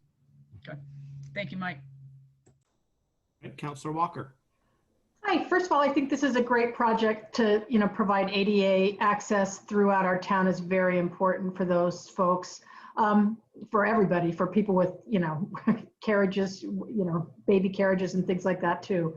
The question, I have 3 questions. One is the work going to be happening all day long also? And then this is just a variance to kind of continue it into the night? That's the first question, because that kind of goes to the traffic tie-ups and nightmares that we'll have. The second is usually I worked with ODOT on stuff up the highway on the mountain, on the Mount Hood, and we usually prohibited work like, from noon Friday, and I think the city has done this too, is prohibited work from like noon Friday through Sunday because of the traffic. I could see allowing stuff at night, but I think the hours, again, I guess I get concerned about the restaurants and bars downtown being able to have their outdoor dining and things like that, and not have all that stuff starting up at least Friday, Saturday night. So that's the second question. And then the third one is just, I appreciate the info, Elizabeth, on the parking. I would like to know, and I guess it's just even a wag, how many parking spots are getting eliminated approximately. Thank you. So I'll start. If a area's been identified to have night work, it won't have daytime work as well. It won't be a 24-hour shift, and it won't be consecutive. As ones that have been identified at night, it's night only work for those specific areas. So I can't, sorry, Counselor, what was your second question in regards to? So is there going to be any day work then? I guess that's, just clarify that. Yes. So there's multiple corners in, city of Sandy that are going to get replaced, and those will be done during the day. On the highway? Yes. Okay. Those will be day work only. Those corners facilitate with the removal of the existing sidewalk and curb ramp, facilitate safe passage using temporary pedestrian access around the area that will be removed. Okay.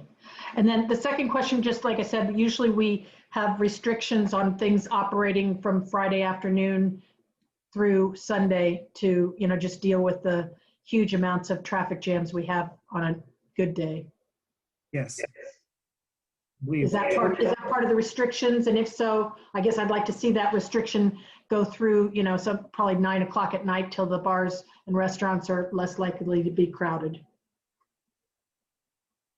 So I can answer to some degree, and Tony or Elizabeth will have to jump in on some of the ODOT specific restrictions on time, but we do have restrictions based on holidays and what have been deemed certain days during our construction that we will not work past like noon on Fridays through Monday on specific holiday weekends. When it comes to individually Fridays, like every Friday being done at say knockoff work at noon, that hasn't been identified. And I think Tony and Elizabeth could highlight more on restrictions if there's any outlier ones, but to my understanding, that's kind of how it's restricted overall. And there's some other holidays in there, like Sandy Mountain Days are restricted. I don't know if that's still not anymore. Not anymore. Yep. So it's open for work. Okay. So there is some holidays in there, and that there is restrictions, but not every Friday. And Kris, if I may jump in here, this is Tony from ODOT. Please. As it stands now, based on their schedule, there is no planned weekend work as well. And some other events that he's maybe referencing is Hood to Coast, the tree lighting, the mountain festival, and things like that. So those are being taken care of in our special provisions for the project. Awesome, thank you. Councilor Exner.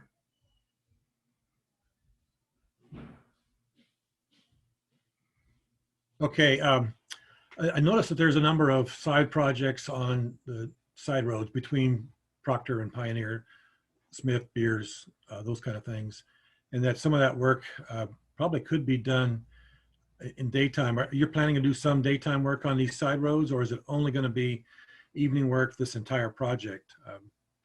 And would that be able to reduce the amount of time you did if you didn't have to do as many constrained work if you were working on some of these side road pieces?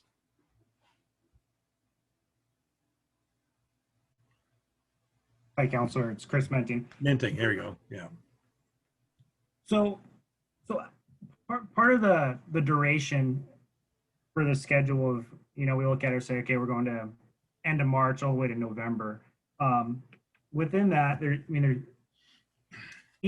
each corner. So example, some of these intersections are going to require all 4 corners to be replaced. And from a construction standpoint, it's really easy to go in there, tear 4 corners out, and then get them poured back and move on. But to maintain pedestrian access, we do one, then we move down the block, we do another one. So it's kind of work. The way the schedule is built for this project is it's going to kind of work in a lateral form between us and who's pouring the concrete and building these ramps. So schedule wise, it's indicative. It's important that we we maintain the ODOT spec with, you know, only hindering one corner of a crossing intersection at a time. And kind of what you're saying is, well, could we accelerate the schedule if we do more daytime work or we do more nighttime work? And there is a potential for that, you know, and kind of looking at it there. For one, there's an added cost if you do a ton of night work with concrete batch planting, and the cost of opening concrete batch plants or just night work, and then kind of production is limited during night hours, and we have some resources that take a little bit to get. So, you know, I think roundabout, we look at this duration of this entire project in its entirety, and we look at ways we could possibly make it faster. And I don't know if it's quite possible based on other site work, because, you know, when we work with other contractors doing work in the same area, usually we find it's kind of counterintuitive to the production of the work. Okay. All right. Thank you. Councilor Smallwood, and then Councilor Sheldon.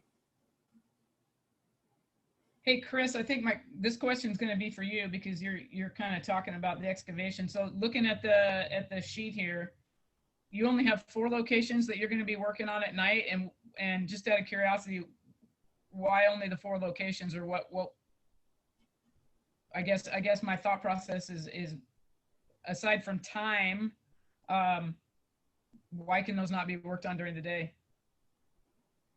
Well, those are ones I have identified that would facilitate using, you know, temporary curb ramps for pedestrian access, would facilitate a easy path for pedestrians to route. Now you ask, can they be done during the day? And I'd have to talk to Tony a little bit on this, but I believe they could, but it would be a modification to a traffic control plan, which would probably require a detour of pedestrians around a block of the city street. So okay. It is possible. Yeah, okay. Thank you. If Tony wants to highlight a little more on that, feel free. And Councilor Smallwood, this is Tony here. There are plans, or I'm sorry, there are notes in the plans that we will be working off the side streets during the day. And so there are areas that we are going to hit during the day. I believe Kris noted these areas as night work because either say the shoulder's too small or it goes within the roadway as well. According to our special provisions, the closed lanes, we can't operate within the roadway, the US 26 roadway during the day due to how traffic analysis was analyzed there. So it's pretty tough to do a lot of these sections during the day without the use of a side road or a sizable shoulder area or parking area. So yeah. Okay, thanks, Tony. Thank you. Councilor Sheldon, and then Hokanson. Yeah, just to direct everyone to the last, I think it's the second to last page in the staff report. It shows the majority of these they're pretty spread out. They're a week to a little more, about 2 weeks in duration. So the impact should be pretty minimal. And then for those of you that have never had to try to, I know Lori probably has dealt with this challenge, you know, for emergency vehicles and stuff to get through when they're doing road construction during the day and traffic is choked up. It's extremely challenging and hard. And not to mention just the people's patience in these kind of things. They tend to be short-lived, especially when it's summertime and they're ready to go to Bend and not be stuck in traffic at Sandy during the day. So I would highly encourage it that the night work, while I understand there's some inconvenience and stuff, I also think that the benefit outweighs the cost. And if you look at the durations on the very end, the longest one I think I saw was 11 days, and I'm sure they could correct me better if I'm wrong, but it's really minimal impact. And then it goes on to another intersection. So I would personally be all for the night work because I think it's the safer alternative. It allows people to get to work on time. It's going to prevent more problems, and it's going to help prevent problems as opposed to constrict them. Thank you. Councillor Hokanson. Thanks. I think I'd like to see if we can't focus this. It sounds like from what we've heard, this is required largely out of our hands in terms of a lot of it.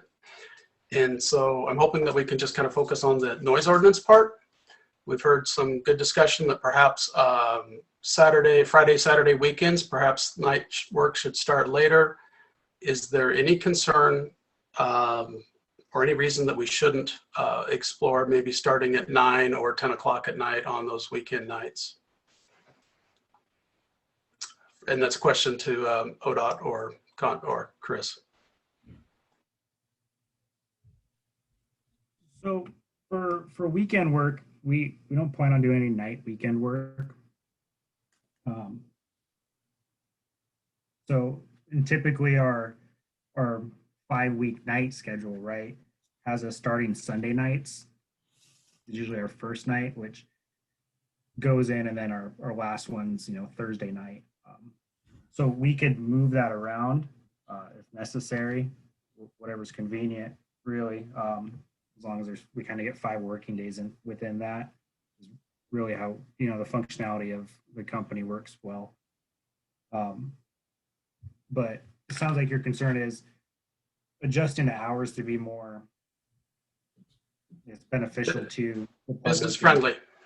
Yeah, friendly and less possibility of upset residents. So I have no objections to shifting hours. Or How about ODOT?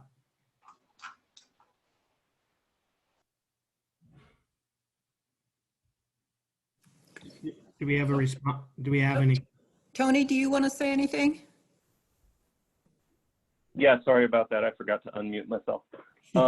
So for our time here, all we have are from 8 p.m. to 9 a.m. on Monday through Friday on the eastbound single lane closures, westbound 8 p.m. to 5 a.m. This is all operating within US 26. And then traffic signal lagging for 10 p.m. to 5 a.m. So if we could have that in any time in between, that would be great. Or any time including those hours, that'd be great. Don, do you have a quick follow-up? I'd like to make a motion if you think we can, or if we need more discussion. I'm fine with that. It looks like Kathleen might not be. Do you want to throw something out there real quick, Kathleen? I just wanted the answer to my third question about how many parking spots are being eliminated. And then I'm glad to second a motion too. Yeah. But can I get the parking spot question? That was, Carl had the same one. So can somebody answer that for us? Yes, I can. So we're looking at roughly 650 lineal feet of parking removal. And if you assume the typical space is 22.5 feet long, that's the car plus a tiny bit of maneuvering room. That puts you at roughly 30 spaces. Thank you.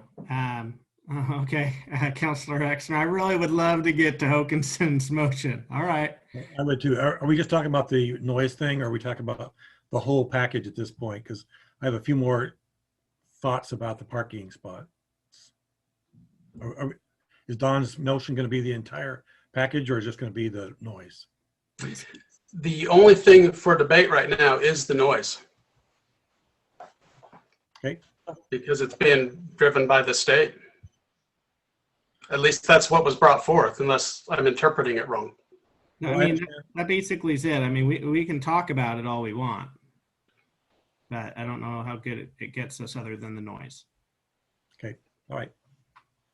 Frustration again. Just. So I second Carl. I mean, none of us are going to be happy with losing parking spaces, but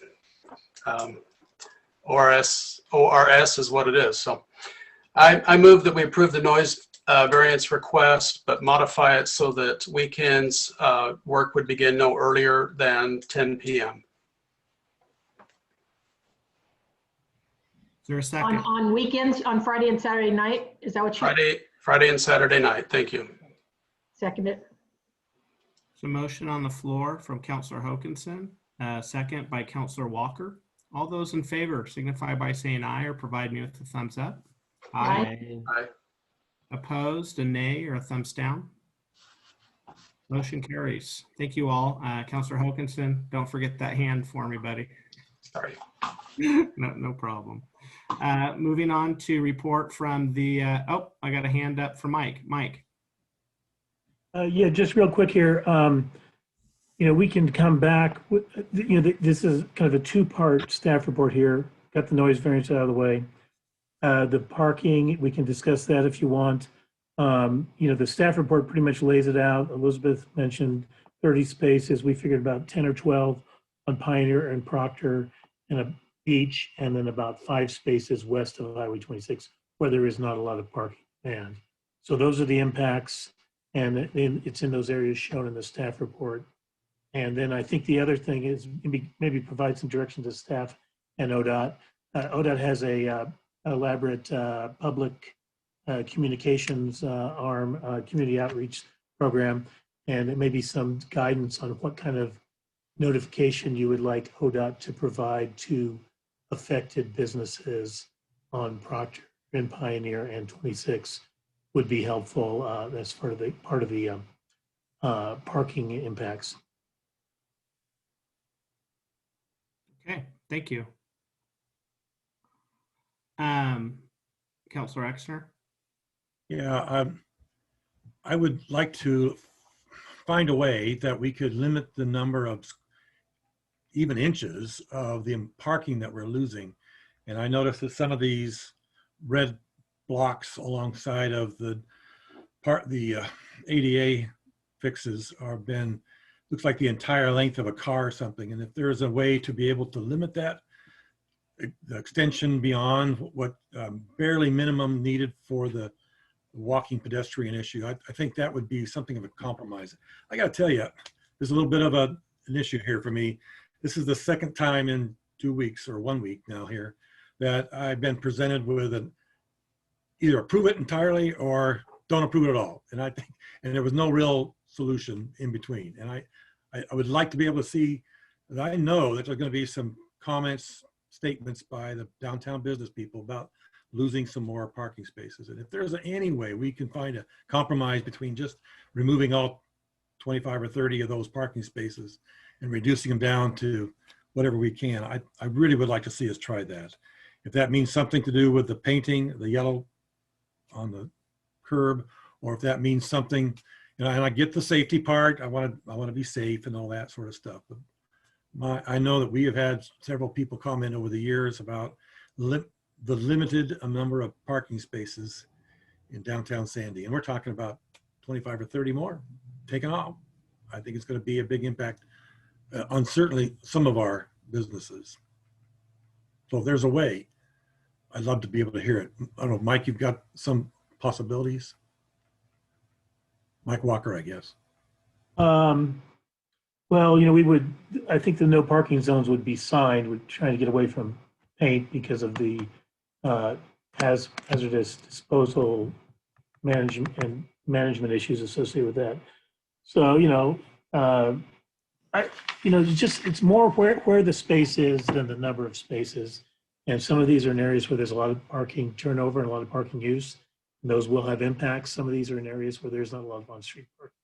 But certainly we can work with ODOT and make sure that, since we don't actually define parking spaces on the street, with little tick marks, it's kind of like, okay, well, you could get 9 Priuses in here or 3 F-350s. So, it's kind of like, it's all relative as far as the number of spaces that could be lost or gained and how creative parkers are in using the area that will remain open to parking. But I do think the bigger issue is notifying the businesses either with a mailer, have another meeting with just the downtown businesses. I think that's important once kind of the scope of the work is clearer. And ODOT has a community outreach program that can provide that service. You're basically going to tell them, sorry, we're losing another 25 or 30 parking spaces and there's no real solution to it. So, it may be a bit harsh to put that across. About all you're going to do is say, sorry, buddy, but there's 25 more or 30 more. And I guess I would also be concerned about putting up a whole bunch more signs downtown Sandy that say no parking. Boy, I guess I'd like to maybe challenge that a little bit instead of putting up a bunch more signs that say something that we're going to confuse with all the other things that are downtown Sandy. Well, we wouldn't be adding any new signs. We would be just relocating the existing parking restriction signs. Okay. Right. Got you. All right. Thank you. Councilor Smollett. Yeah, just kind of to touch on, Carl, I know this is a kind of a sore topic for you, but we also have city parking lots. Like there's one right here out my window that hardly gets any use. And so I don't feel like we identify our available parking spaces very well in the city to let people know that there is parking. I recognize that doesn't always mean that you get a park in front of the business that you're gonna go into, but I mean I'm not making excuses, but when I go to Hood River, I very rarely get to park in front of wherever I'm trying to get to. I usually have to park someplace and walk, and the same thing with downtown. We're very spoiled in Sandy, fortunately, but we do have parking that doesn't get utilized in this town very often. So I think there are some solutions. Yeah, I hate to go back and forth here, but I would really highly suggest that we try to do something that would help the businesses find an alternative method of someplace right in front of their house, right in front of their door. I mean, there should be some way. Thank you. All right, remember, put that hand down, Councilor Smallwood. All right, moving forward into our report from our city manager, Jordan. Thank you, Mayor. Just a couple quick things since we've been meeting fairly regularly lately. So the reopening for browsing at our library is going well. I believe they're getting about 20 to 40 people through the door in those couple hours. So I think staff are happy to provide that service again, and we're looking forward to expanding the hours as we're able to bring more and more staff back. April 5th will be the date for City Hall reopening for public business in person. So we're looking forward to that too. Councilor Exner at the work session brought up an issue about I think some of you are receiving phone calls about the rallies, demonstrations, events similar to what we've seen in town over the last year, I think over the summer especially. So I sent a note to council about that. Staff have been receiving calls and emails too. And, really it's a freedom of speech issue. We're not permitting events right now in the plaza. These are sort of happening.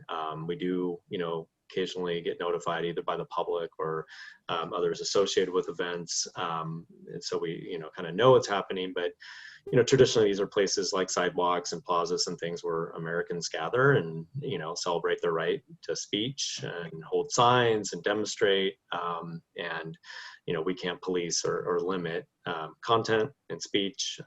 We can only, enforce the laws that we're allowed to enforce. So, that's issue. I think Councilor Walker had a good question this afternoon to me about noise associated with this and whether we can police, more on the noise side of things.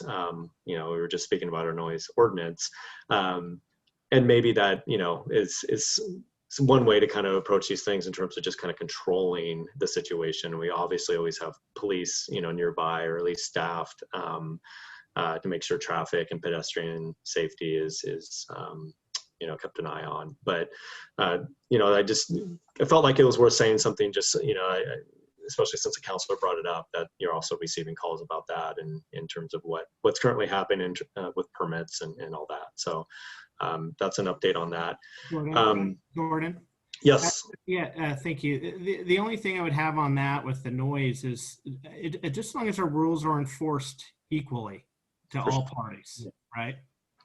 Absolutely. Yeah. I mean, honestly, my preference would be not to enforce anything like that. You know, our police do a pretty good job of reaching out in advance of these things. Even if we're not doing permitting, you know, things are going to happen. And so instead of fighting it, like, you know, making sure that, you know, they're going to be doing something safely.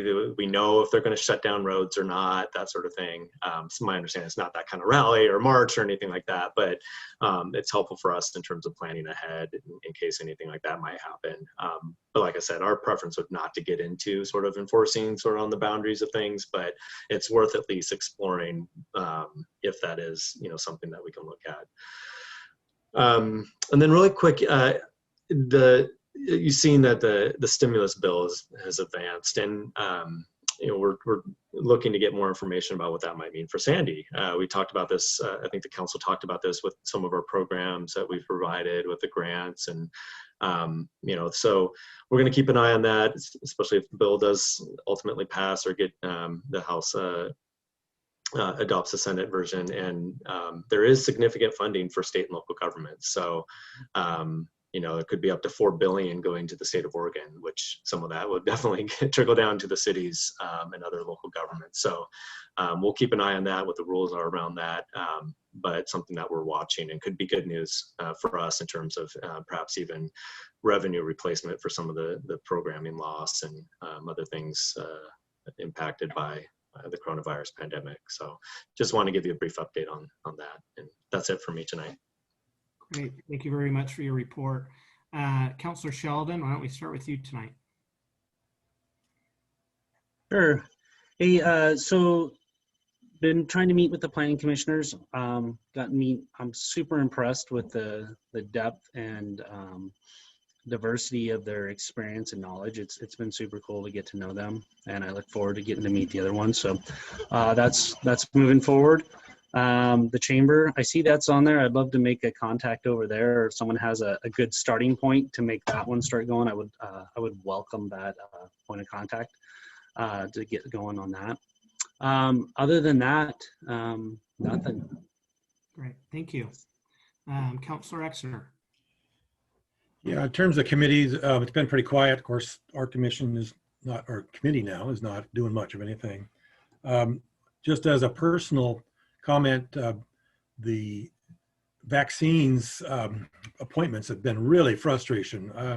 I'm aware of a couple of different folks who've been trying to get their vaccines, and here locally, Walgreens, I understand, Safeway have had some openings, and then they close really quickly. So you've got to, those of you that are out there looking for a way to get a vaccine locally, you got to be Johnny on the spot. There are just not a lot of them, and they go so quick. So there's that.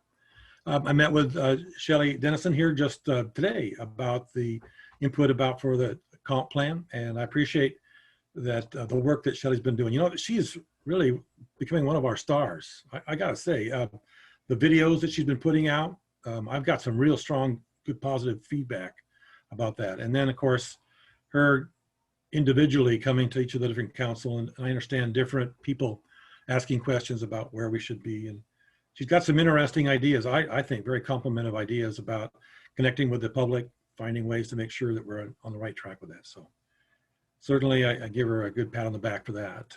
So there's that. And then finally, you know, in regard to this incentive money that possibly could be coming down, I had a buddy one time that said that when money comes down from on high, it tends to disappear as it comes down, and pretty soon you got nothing left over, it all dries up. But there may be enough money to be able to hit Sandy. And one of the things that I heard at the LOC meetings, and I think some of the other counselors that were there too heard the same thing, that the more effective way for us to go after some of these really important areas in our sewer wastewater treatment plant certainly is on our top of the list, is to do maybe a council approach to talk to some of these legislators, offices that may want to be able to know that we are really interested in money for our wastewater treatment plant. And so if that opportunity comes up, I would say let's look for whatever it can to pull out the stops for that. anything to reduce the costs of this pretty expensive plan, I think is crucial for us to go after. So, and with that, I'm done. Thank you. Hi, Councilor Walker.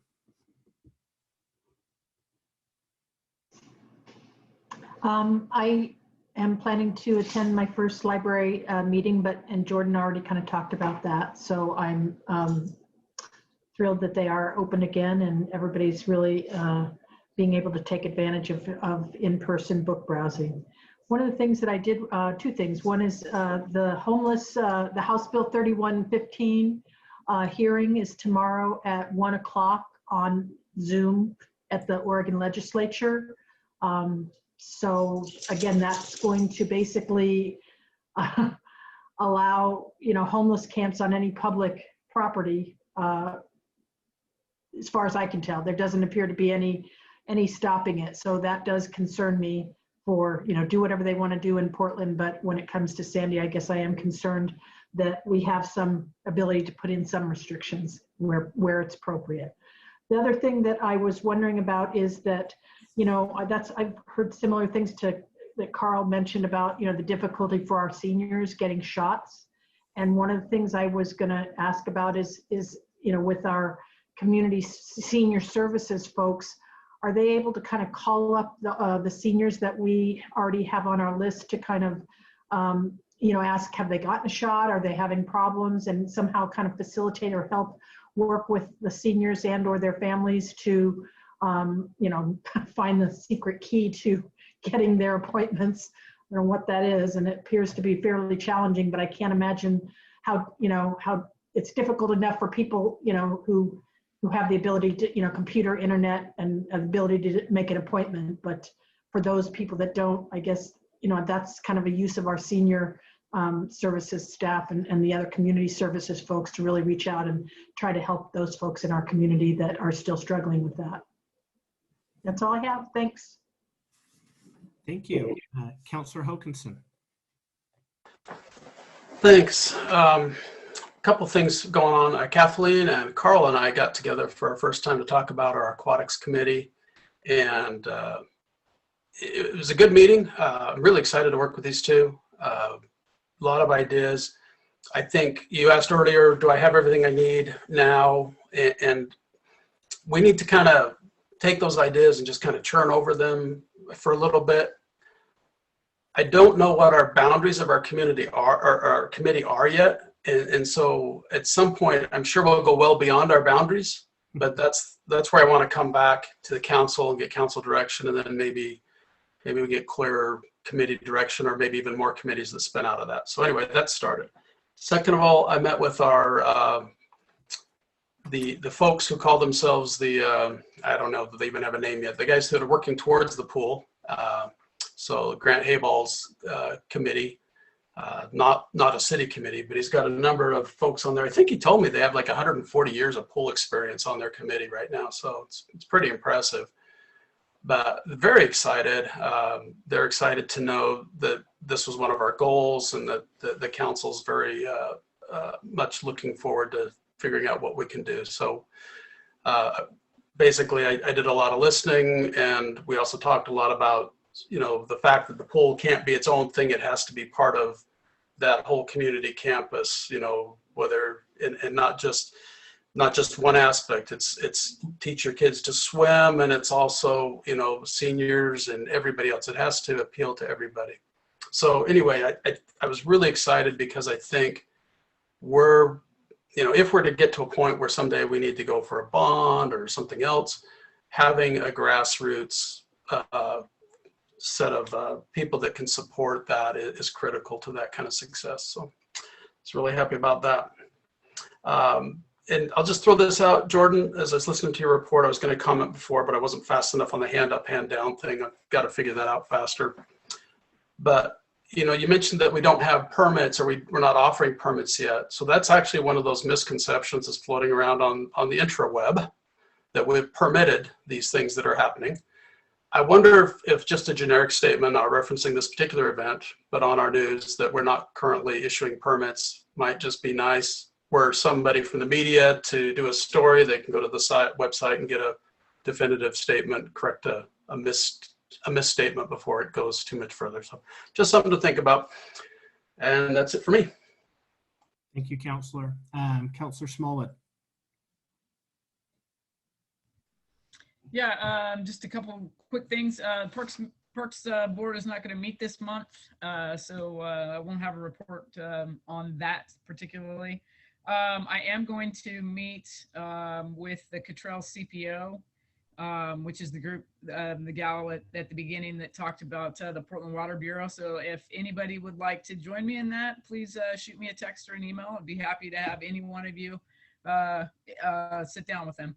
And then lastly, Rich, if you need any help with the homeless stuff, let me know. Happy to help you out. Awesome.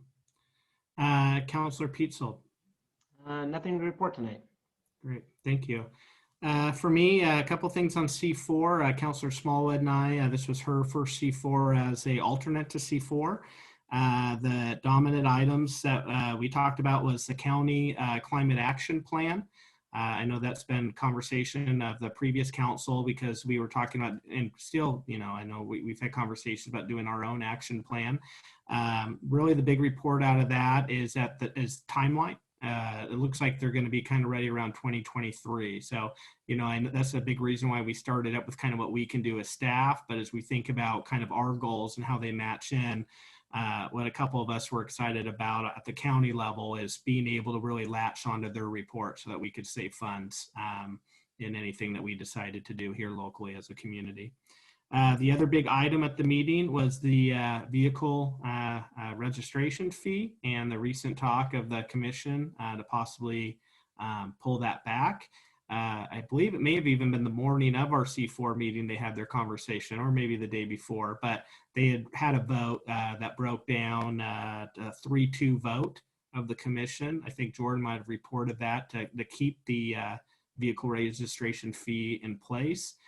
From the conversation that evening from the commissioners that were in attendance, kind of my feel, correct me if I'm wrong, Councillor Small, but it feel like it wasn't going anywhere away from us anytime soon. I think it's probably going to stay in place. One thing that was brought up though is, you know, this was passed though by the commission. So, you know, the commission could always repeal it, which is much different than you know, if it was passed by voters, and it's up to voters to repeal, and it's obviously things passed by voters are a lot stronger. But just for our purposes, I don't see that vehicle registration fee going away anytime in the near future, at least with this commission. And then finally, I'll just close on International Women's Day today. And so just special recognition to our counselors, Councillor Walker and Smallwood. I know I speak for all of us when we really appreciate your insight that you bring to these meetings. And of course, to all of our city staff and volunteers and members of our advisory committee. Our community is much stronger as a result of the women who are involved in our community. So with that, that is our city council meeting for this evening. I'm going to adjourn, but we're not going anywhere too soon. Jeff, go ahead and let's toggle over our folks to get our urban renewal board meeting going. With that, I will adjourn our Sandy City Council meeting.